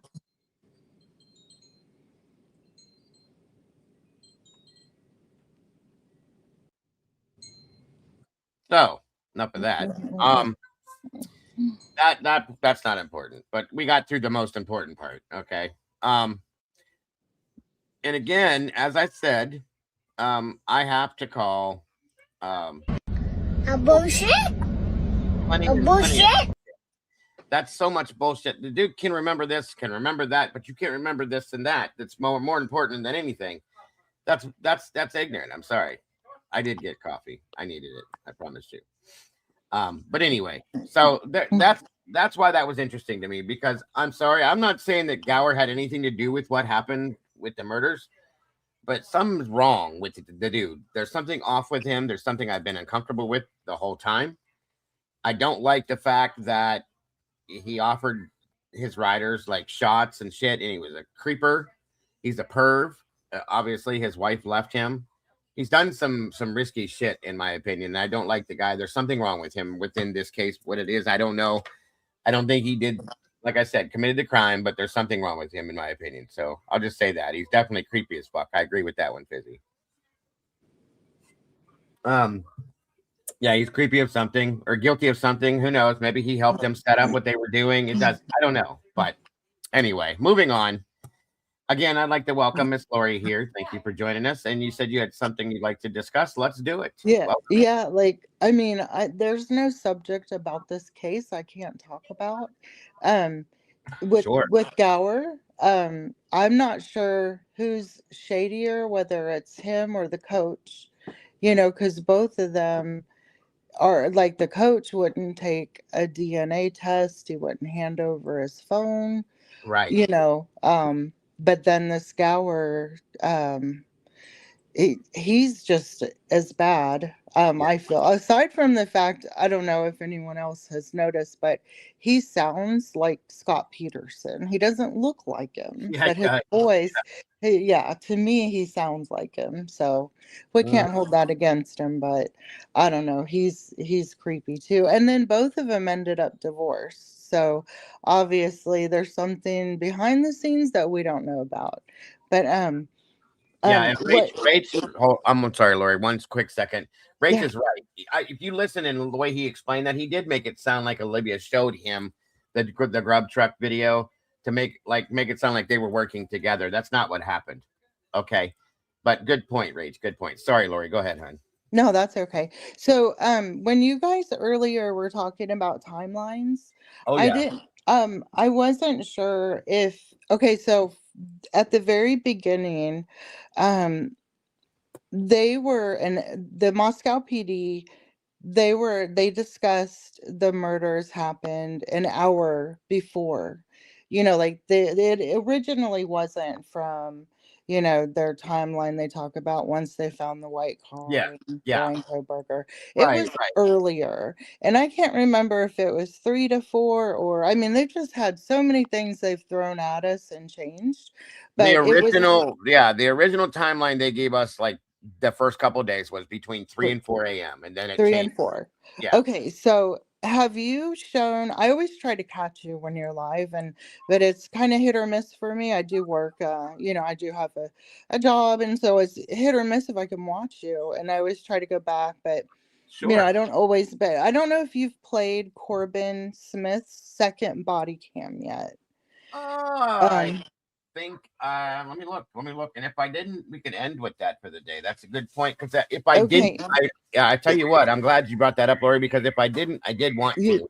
Okay, so the easiest body cam to find, which I don't, I know we shouldn't talk about other creators in a bad way. This is a guilter who I don't normally watch because it's a guilter, but it's Right. the easiest video to find because it's the shorter version. Mhm. So I don't know if I'm supposed to say it or not, but No, you can say whatever you want. We don't have that problem in here. Don't worry about that. oh, okay. So it's J is for Justice, and it's just like a 25-minute clip, and you go about 14 minutes in. And it's where, because I've watched this version of it, or this smaller clip, like 5 times now, just to make sure I'm not missing anything, and I've really watched it a lot. So I'm really looking for others' opinion to see if they agree with me. But following the timeline, this is so shady, because if I would love it if you guys would all watch it too and see if you agree with me. Yeah, I'll pull it up. I'll pull it up right here. I'm looking for it actually as we speak. 'Cause Okay. I have Awesome. those all downloaded here. Okay, wonderful. So, I'll say real quick, and then you guys, if we could watch it together, I would be so grateful, because what I think, you'll see, well, what you do not think, but what you're gonna see is this. Mhm. Corbin Smith, he leaves his post because he gets a phone call from Payne, okay, who has not came to the house yet, and it's like the 3 o'clock hour. Uh-huh. And he leaves his post outside at the back patio.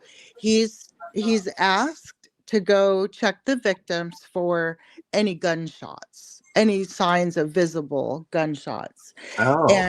And So he does that, and then it's all redacted, of course, just like everything else. And then when he comes back, I don't know if Lanier is a captain or whatever his title is, but He was. Yeah, he was a captain. he was at the time. Okay, so he's standing there in the kitchen at that time, and he's looking really pissed off at first. And I don't know if he just always looks that way, but it's like night and day the way he looks. And then if you look at him when he's doing these pressers, and I mean, it's just, I don't know. Anyways, Right. he then when he gets off the phone, he starts to explain why he doesn't have his gloves on, and then he explains why he's not at his post.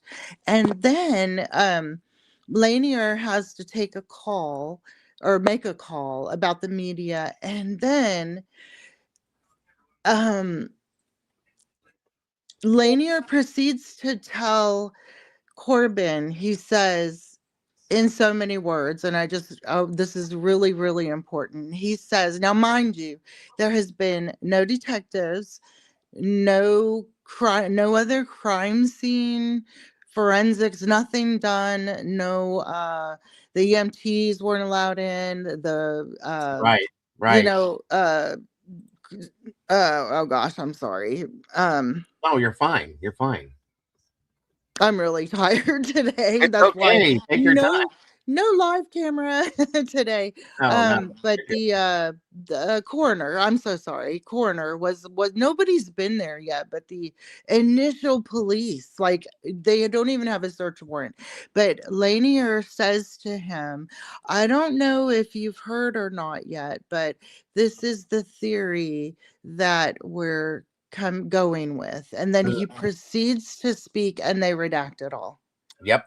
Yep, we did see this, and I did watch this, and I pointed out, like, why did you redact all that? I want to know what the hell he's talking about. And then boom, it's gone. It's 3:00. Yep. And here's the thing. Here's the thing that really creeps me on this too, is Smith has bothered me because the dude is all over the place in this thing. You watch him while he's in the house 2 hours by himself, alone completely, for one. Two, on his body cam, you can watch him bolt back and forth through these different areas. He can't He can't stand still at all. It's insane. And then this interaction with Lanier right here happens. All of this is very shady to me and weird. He hasn't even done the walkthrough yet, this captain. Right. Because then after that, he says that. Then he calls Chief Fry about the media, and he tells him, hey, we have to get on this because there's a media out there and this is getting out there and blah blah. But then Corbin Smith takes Lanier through the walkthrough at that time, and he's giving him the rundown. And what Lanier is concerned with is Dylan and her story, that she's telling. And of course, that's what he's concerned with, because obviously he's heard about it. He's like, the girl that heard stuff, like, so which room was she in? And that's what he's concerned with. He's not concerned. He's not concerned with. You don't hear him say, oh my gosh, look at these victims, and they don't redact that out. I mean, I just find that agreed. This whole thing, for those of you, I do remember watching this. We only watched pieces of it though, so yeah, we can definitely go through this again. Okay, that's all I wanted to say this time. I mean, like, I can talk for hours about this case, so I'll drop down this time. But now that I'm comfortable with getting up here, anytime, please, I'll join again. Yes, please do. Great, appreciate you. Yeah, thank you. I'm looking forward to watching this with you guys. Absolutely. Thanks. Yeah. Let's go to the beginning. Yeah, this is a wild body cam, folks. I remember when this came out. It doesn't list it as part 2. I couldn't find it that way. So real quick, before we go any further with it, I do want to post it up here that this is from Jay for Justice. Here's her link right here. Guys, if you have not subscribed to her, she does put out some decent stuff on this case. I don't follow a lot of it, but she has. I've seen it in the past, and I appreciate her putting this video out for us to be able to watch this on. I was looking for it in another sense. I probably could find it, but this is quicker. Like, she's right. So let's go ahead and check it out. And yes, by the way, that was awesome, Lori. I really appreciate you joining us. Please know you're always welcome to jump up here at any time. Welcome. Eminem's in the house. Mayhem, good to see you. Thanks for joining us today.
No, his job is to stand post and watch and make sure nothing goes on. And this dude is all over the place. He doesn't stand still for like 5 seconds. It's nuts.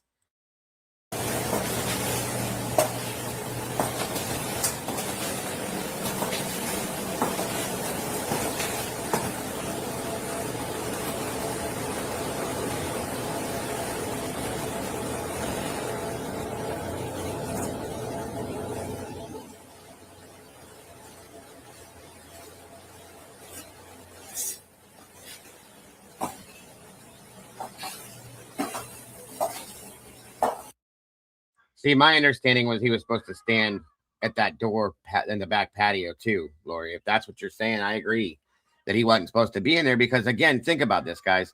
We don't know exactly where the crime scene is. They don't either for sure at this point.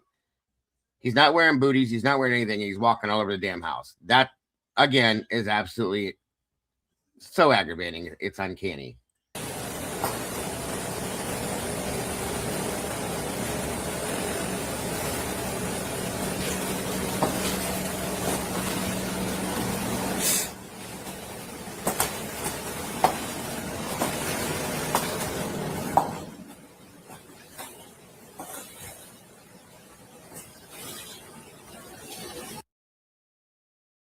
So right there, he just walked up into Dylan's bedroom for a minute to do whatever he's doing. I don't know.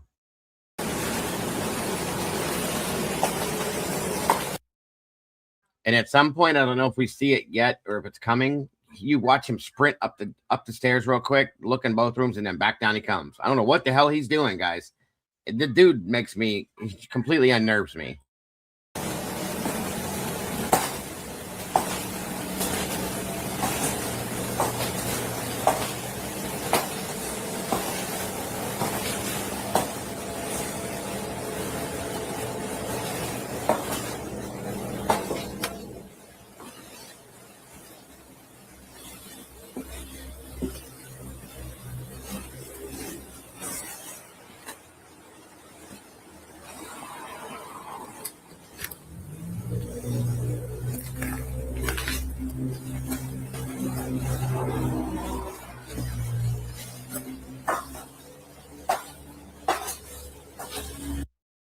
So what he's done there multiple times now, guys, is he's standing in the kitchen, which could be part of the crime scene. I believe it is, but they've never claimed it.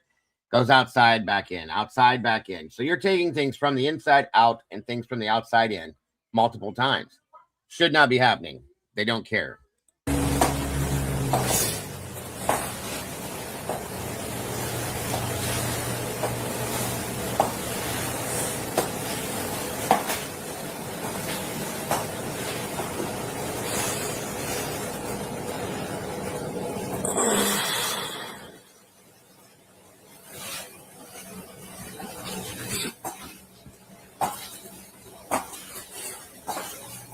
Exactly, tomboy.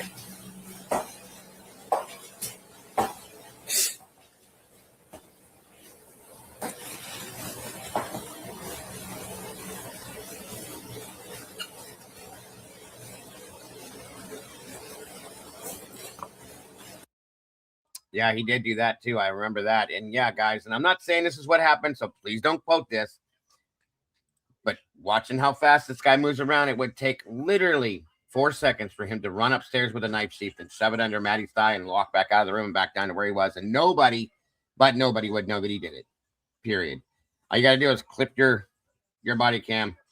Say you're checking the room. They're not going to see what you're doing because you're not going to show the bodies, and you turn your cam off. That's all I'm saying. Very simple to do it.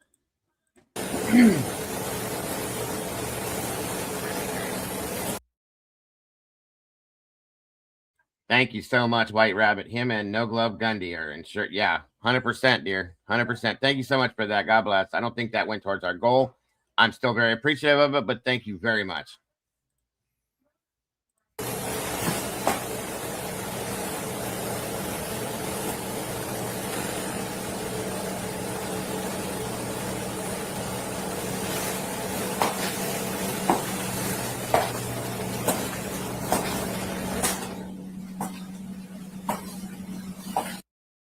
It could be Twiz. You never know.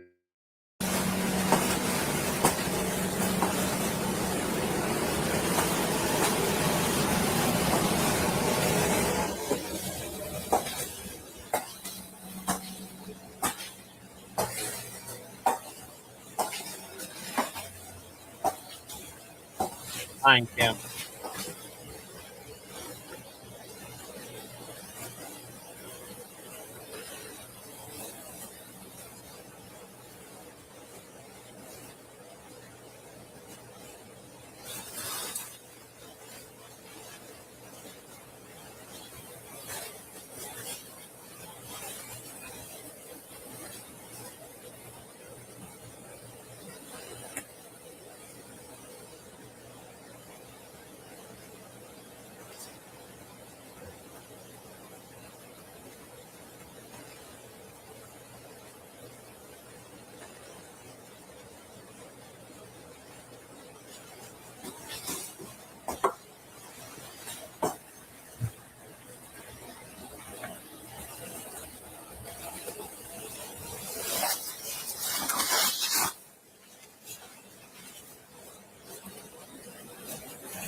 And there's the blue bowl that we were talking about earlier. See it sitting there? This is at 3:15 in the afternoon on the 13th. It's sitting there on the table. There's the blue bowl. I believe that's the knife right there too. So you guys know.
Yo.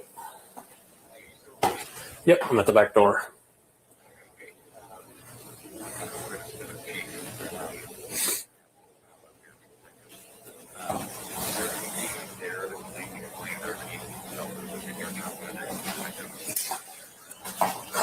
Let me walk in real quick.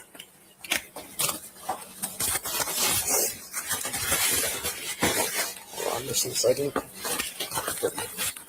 Negative. The last I saw him, he was up on King. 1 second, I'm just walking into the first bedroom here.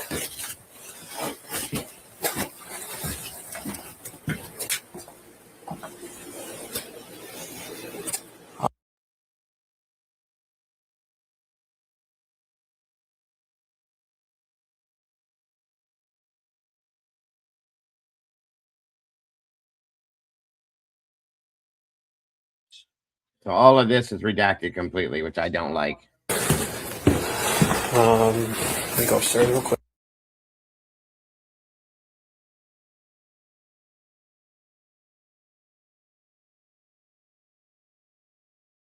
Yeah, like she said, see how he says, let me walk in real quick, like he wasn't already in the house? Yes. Good point. Very good catch. Again, all of this is redacted.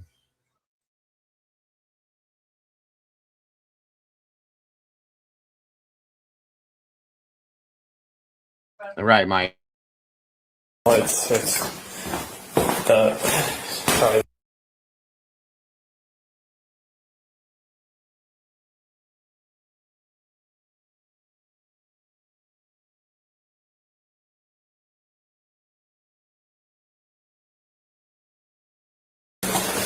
So you can tell Chief that.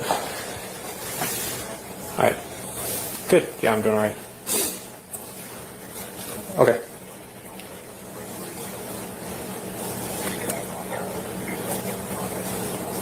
Okay. Okay. Bye.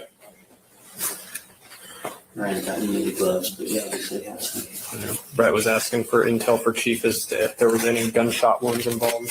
Chief show up? He's at the station right now, sounds like. I don't know how much you heard of all that, but Wish they'd stop redacting all this shit. Thank you, Karen.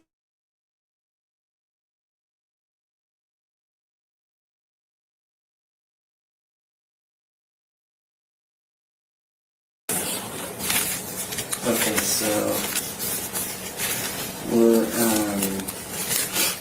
working on the theory that whoever did it in the.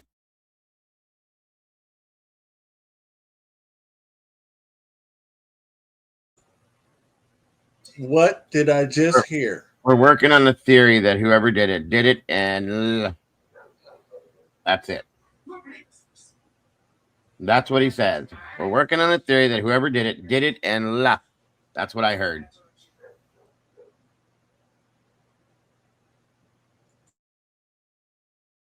And then they turn everything off so you can't hear it. It pisses me off. Always. Somebody needs to look at this case, man. Just hang on. it's like they look like they just. So you think they were first? Well, if you wanna walk with me, I guess we can walk Let me through call it. Fry real quick. Okay.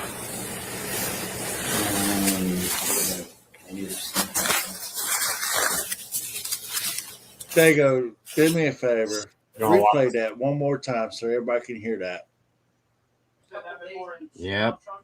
Everybody in chat, really, really pay attention to what is being said here.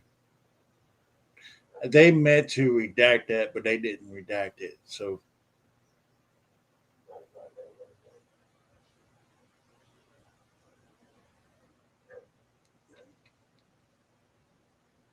He's pointing outside right now.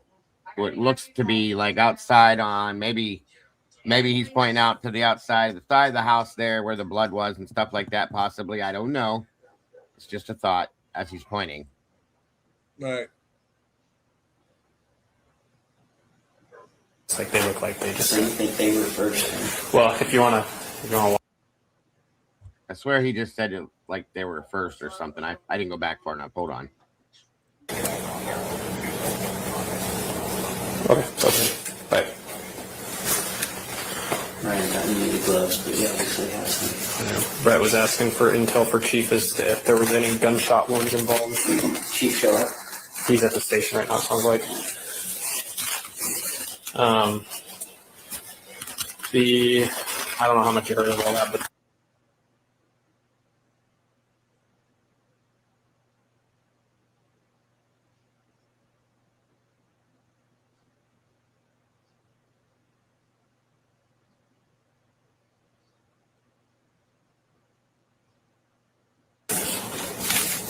Okay, so we're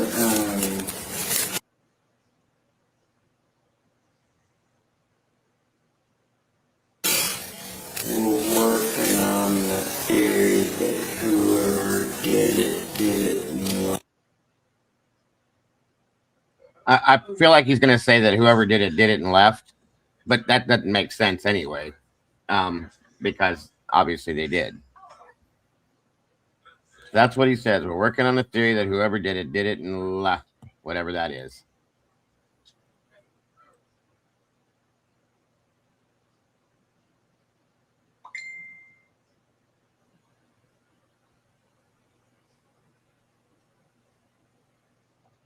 Good question, Mike.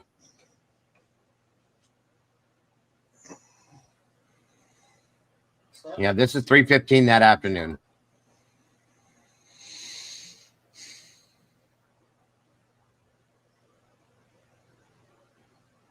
So this is Corbin Smith that Lanier's talking to right now. That's talking to him. Maybe it's left out that door right there, that way, pointing out, since he had his hands up in there and he was showing him. Could be that too. I found that very interesting, Dago. I didn't catch Yeah, that. he's pointing like they left and went out this way and did this and that. So yeah, we are working on a theory. They were first. Well, if you wanna walk with me, I guess we can walk Let me through. call Fry real quick. Okay. I need to-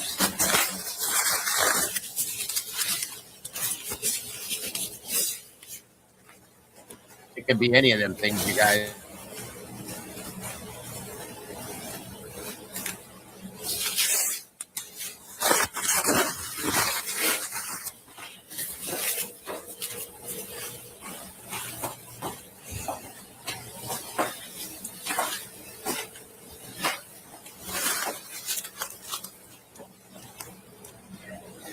Hey, we need a media plan. No, Lori, absolutely. It's bothered us since the first time we saw it too, completely. So yeah. Talking about PR mode, okay? We need a media plan. Say that Go again. ahead, Dago. I said, you're talking about PR control right here. Yeah, PR. definitely. Yeah, they got to come up with a media plan, 100%. Got one parked out here and just got a hold of me and said they're starting to call Whitcomb quite a bit. So we need to, I guess, figure out a point of contact and basically someone who could tell them we're not telling them anything just yet.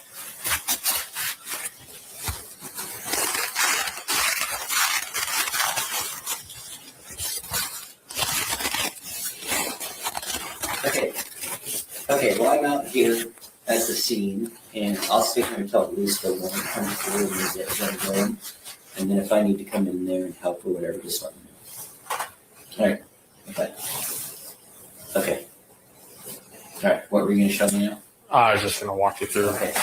So it's from what it sounds like there was a fifth female present in this room when the guy showed up. She saw him come in from the back. He's wearing a black ski mask. That's the gal that's at the station. Yeah, I think so. And I think she was in this bedroom here, and she said that she locked her. And I'm getting this third hand from Shane. She said she locked herself in here. She would probably be able to recollect which one occurred first. I guess we can start up. Oh, no, hon. You're nowhere near alone. I promise you that.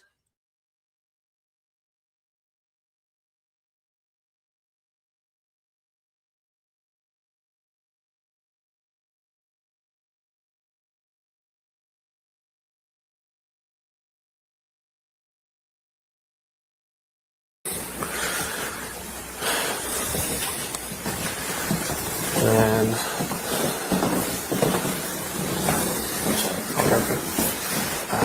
So is this her room? Said they heard someone. I don't know. I think she was in this bottom one down here. I think she was in this one right here. And then.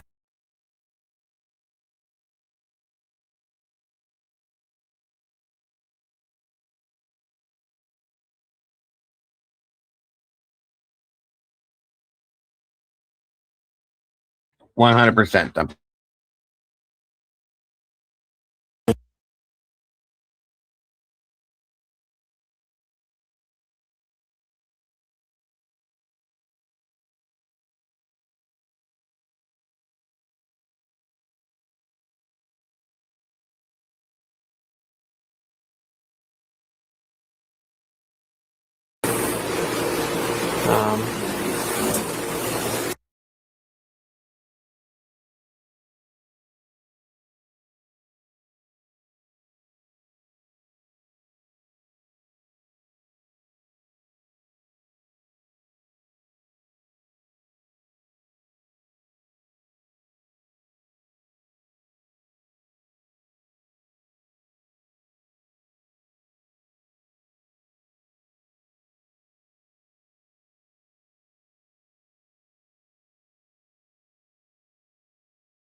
That's about the only thing that I could maybe think of.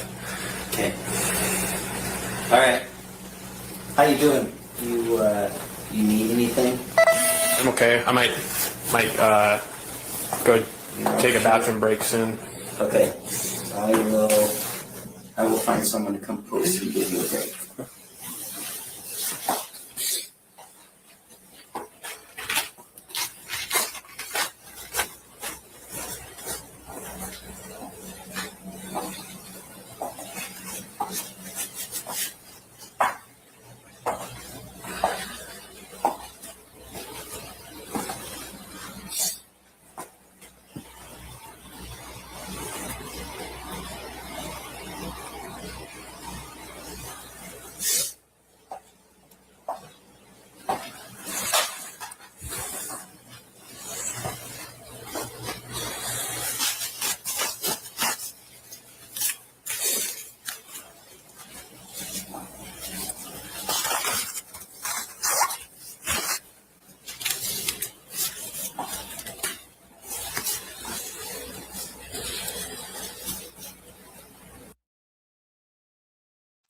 Yes, Susan, I was actually like 4 years ago. Yes, ma'am.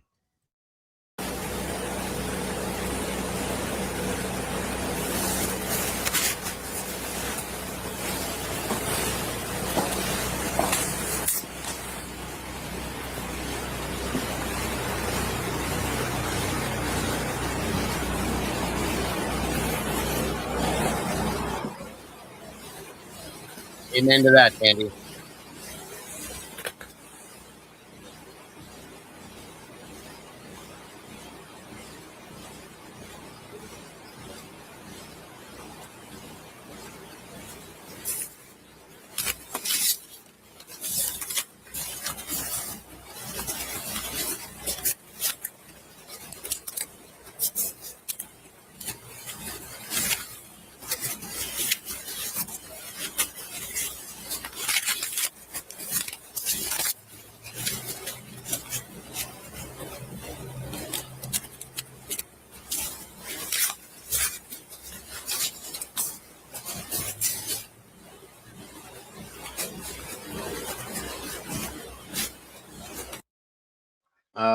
Somebody with Moscow PD, in my opinion.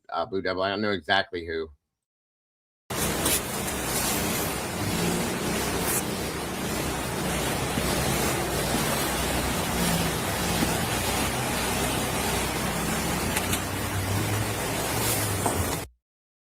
Yeah, they're down at the station at this point, guys. It's 3:24, and I believe Dylan's interview. If you're talking about Dylan, it's there, Bearcat. You can't see it because of you're a distance away. But yeah, they were down at the station. A couple of them were.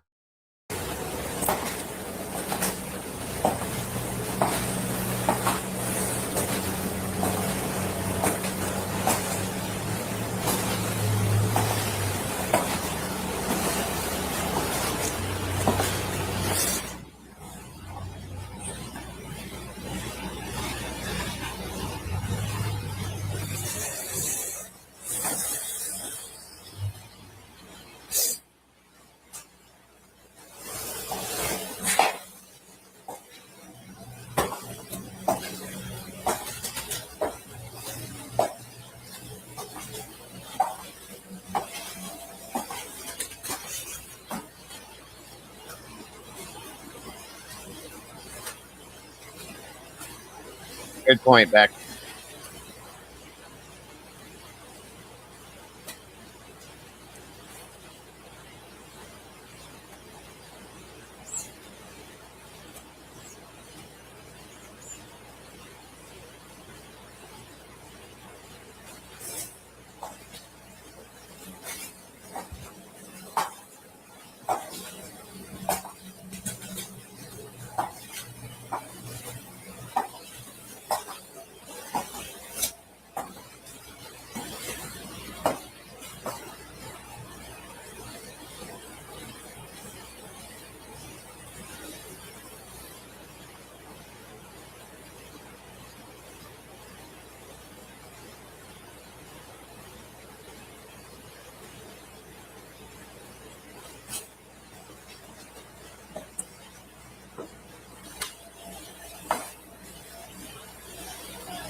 was trying.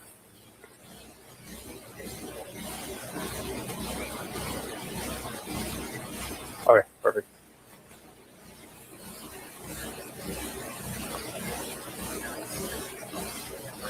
Okay, perfect. Sounds good. Yep.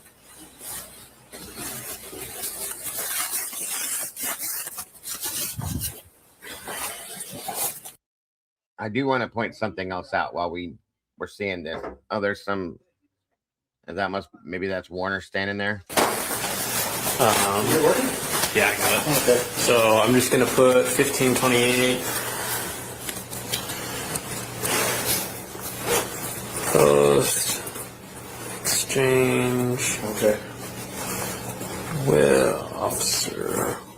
Let me point out real quick too that Mabbott has been on scene in the neighborhood since 12:15, 12:20. Okay. She's been there that whole time. They told her to stage over on King Road. Okay. They're all in the house and they wait until Bill Thompson, Ashley Jennings, Brett Payne, and somebody else do their walk through this house. And then between 7 and 9 p.m., they finally allow her to come in, take custody of the bodies, and call them what they are at that point. Highly, highly, highly illegal based on what I understand for the law. And I even read Idaho law.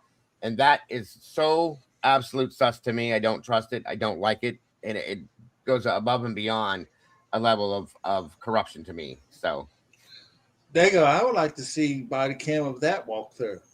Why can't I would we love see to that? see that body cam, but we'll never see something like that. I can almost promise you that.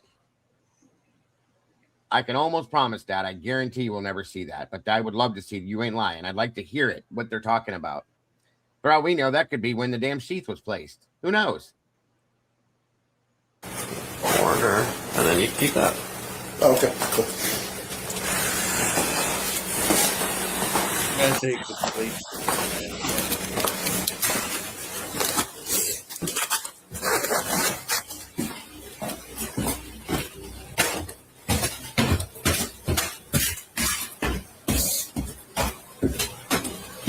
Hey.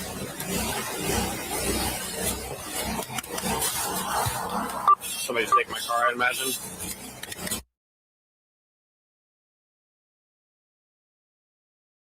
And there it is. Good call on rewatching that one, Lori. That's shady as shit. The whole thing is. I don't like it. I'm uncomfortable with it. And it just gives me that I don't even know how to explain what I get, the feeling I get out of it, you guys. It's crazy to me. I made a statement in chat, and I think it's crazy to me because once I think, oh well, that makes sense, and then something happens, and he goes, well, maybe not. Yeah, well, it's never black and white. It's never anything never concrete. It's just golly. Mm-hmm. It's so full of doubt in this case. It's very hard to nail down what are we seeing here? What's really going on?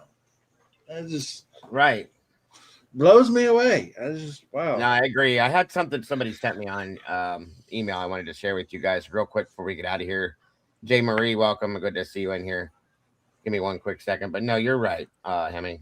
Really, really crazy shit, folks. 100%. I mean, we got one of the head honchos of MPD sitting there telling another officer about a theory that we're trying to figure out that this was one and done or something or whatever. I'm like, who's investigating the case? Who does this? Good point. Why are we making up theories? Why not investigate the case, man? Well, I mean, it's okay to have a theory to start with, but no, we have a theory that this is what they did. That's great. Have your theory. Then you need to investigate and come up with truth, which they never did. So, yeah, we got theories at the yin yang. I mean, I know at least about over 100. Of course, we could do the same thing. Yeah, agreed, Brian. It's supposed to be based on facts, not theories. That's the fact. 100%. That's it. So, real quick, like I said, this was sent over. Hold on a minute, guys. And I got a couple announcements to give you guys for the channel coming up this week as well. Jen sent this over to us. Thank you very much, Jen. Check this out real quick before we get out of here. Then I'll give you my announcements and we'll move on and get out of here. I'll let you guys go. I've had you here for long enough. Have I read MPD 255? Yeah, I read all of those, Blue Devil. You'd have to refresh my memory as to what it was about because I don't remember. It's been so long, but I've definitely read them all. All right, hang on. I'm watching a movie. Hey, there you go.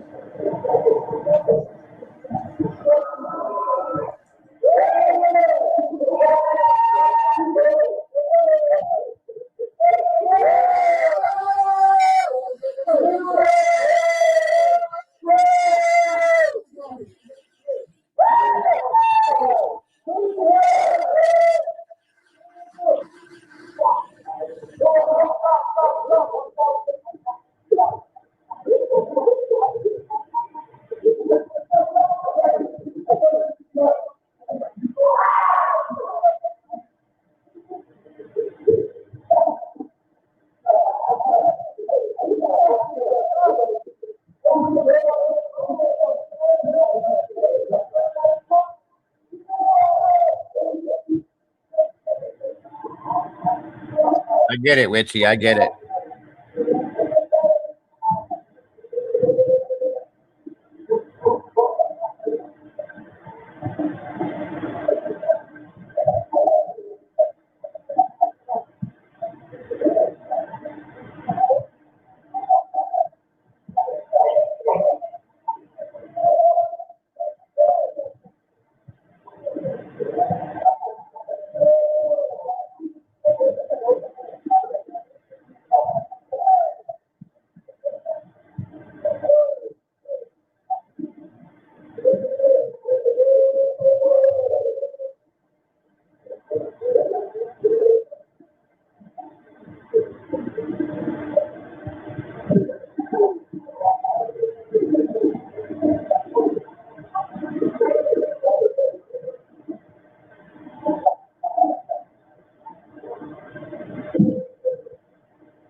Yes, Ricky, very true.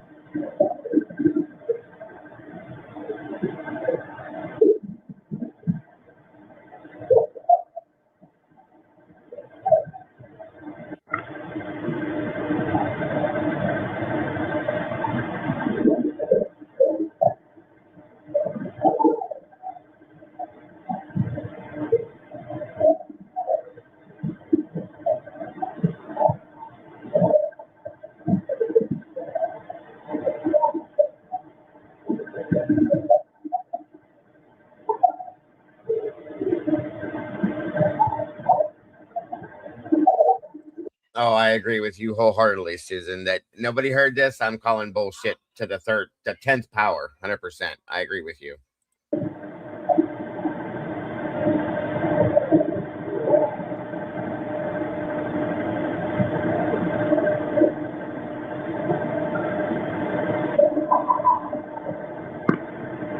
I don't know, Annie. Good to see you here, by the way, Annie. Thank you for joining us. Yeah, I don't know. That's a good question. I've had other people ask that same question. Good point.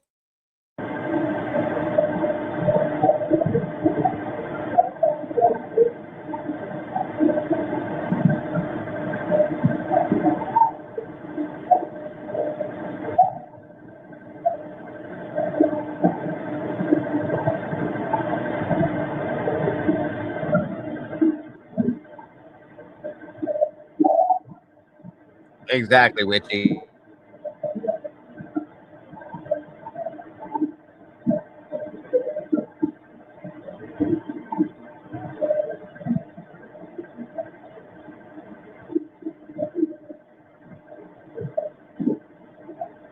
Yay. Thank you, John Boy.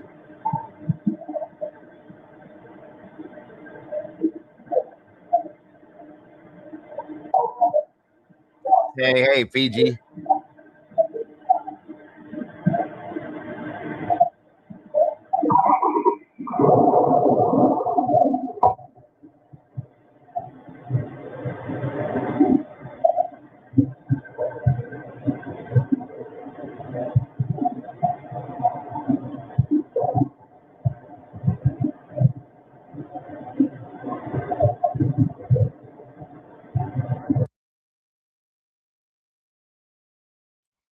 Good catch there, Richie.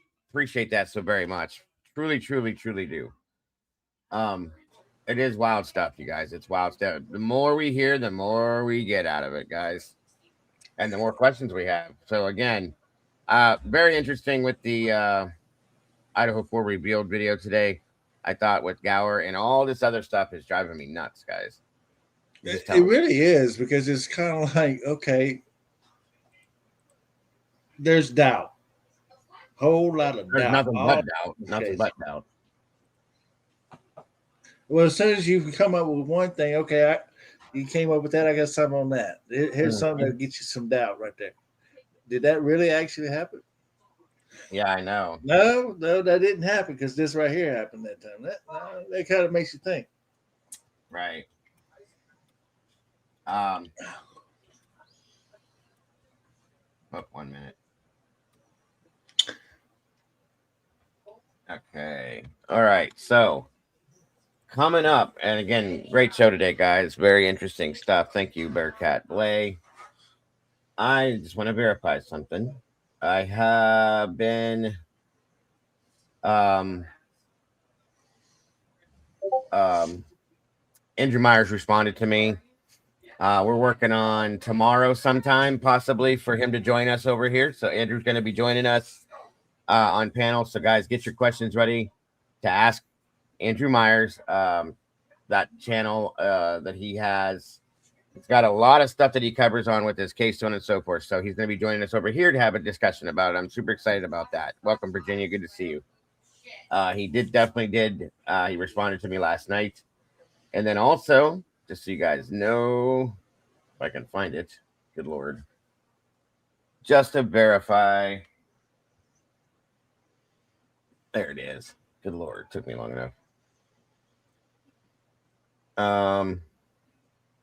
Where's it at though? Good Lord, I got to come way down here for it. All right, so I'll be joining Lee over on Devil's Advocate on Tuesday. I think around 6 p.m. Pacific time. He said I'll give you guys my time over here, and we will. I'll start advertising that as of tomorrow. So I'm excited about joining Lee again. I love talking to Lee.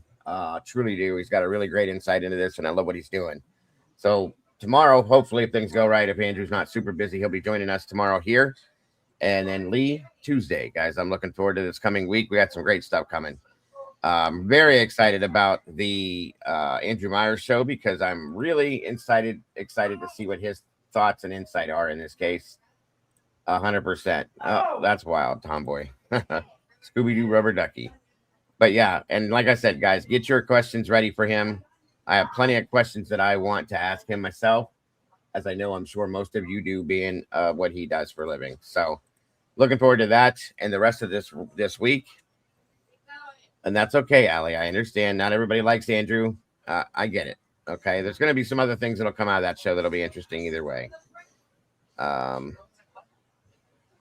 And thank you, Allie. I appreciate your input on that and your feelings very much so. Hemi, thanks for joining me as always. Robert, thank you for joining me as always. And all of you guys, nothing but love to you guys. So very much appreciated for everything you guys do for the channel and for just being who you guys are. That's what I got to tell you is amazing to me. Guys, it looks like we hit 5 out of 20 on our goal today, which is awesome. Very, very awesome. I appreciate that very much. Also, it looks like SRB celebrating her 30-month anniversary. That's awesome. Happy anniversary, SRB, and thank you for being part of this family and this crew. Couldn't do it without you, dear. You know we love you. I very much appreciate you. So happy anniversary to you. Anything to add, Hemi, before we get out of here, sir? No, not too much. I think Andrew Myers is doing some great stuff. I saw a video of him earlier covering the Kentucky case, so he's doing other things as well. So it'd be nice to get some always to hear from him to see where he's at with it. And he thinks about this case pretty much like we do. I mean, it's just a whole lot of questions and not enough answers around. Yeah, he comes in here a lot too, so I'm looking forward to that a lot. So put your questions together. I'm glad, SRB. We're happy to have you here as well. Yeah, we have to join. If you guys have a few minutes, mods, I want to jump into Discord real quick, and then maybe everybody we can jump into Discord in the Dago's Den. It's up to you guys, whatever the mods think. So anyway, that being said, guys, we got other things coming up too. I'm going to be covering the Anna Kepner situation, and of course, the updates on Letcher County as they come down. The Judge Kevin Mullins being shot by Mickey Steins. That's coming too as well. So I'm looking forward to all this stuff coming. And of course, the holidays are coming. So guys, thank you so much. Thank you to anybody that has chosen to support us via Venmo, Cash App, and PayPal. By the way, if you did, all of that helps so very much to keep my bills paid, guys, so I can continue doing what I do every day and hang out with all you beautiful people. Other than that, guys, don't forget to love yourselves and love each other. Don't change a thing. You guys are the beautiful people. Everybody, one last time, if you would, please wish Miss Tandy, our Seahawks fan, a happy belated birthday. She's so amazing. We love her to death, and she's a huge part of this family. Yes, if we can drop the Discord link in here for anybody that wants to join us in Discord, if you're not in there yet, please hang on 1 minute. We got plenty of room in there as well. Did we get? Nope, we didn't get any new members today. That's okay. There is, let's see. Thank you so much, Lola Getz.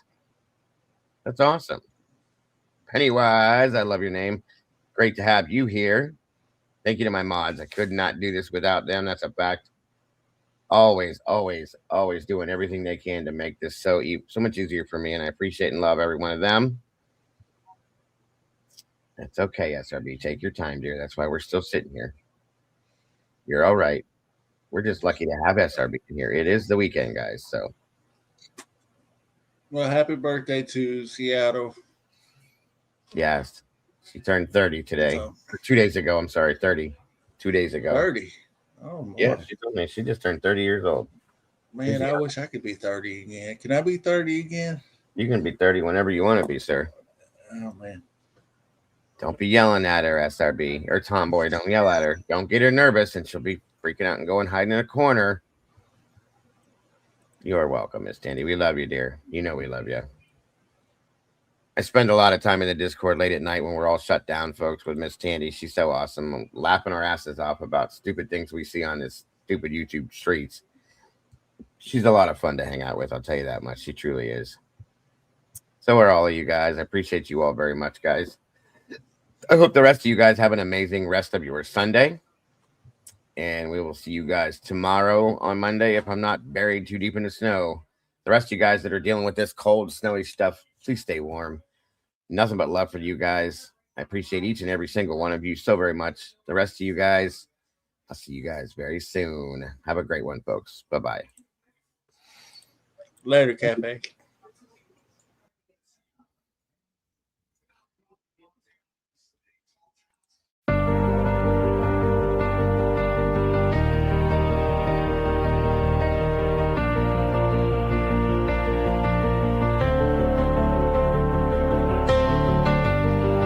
The coffee's cold, the final stain. We laid the map out in the pouring rain. No hidden corners left to creep. The dark truth woke while the city was asleep. The evidence lines up straight and true. A perfect picture of what they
cafe's empty, closed for the night. We put the darkness back into the light. We'll wipe the count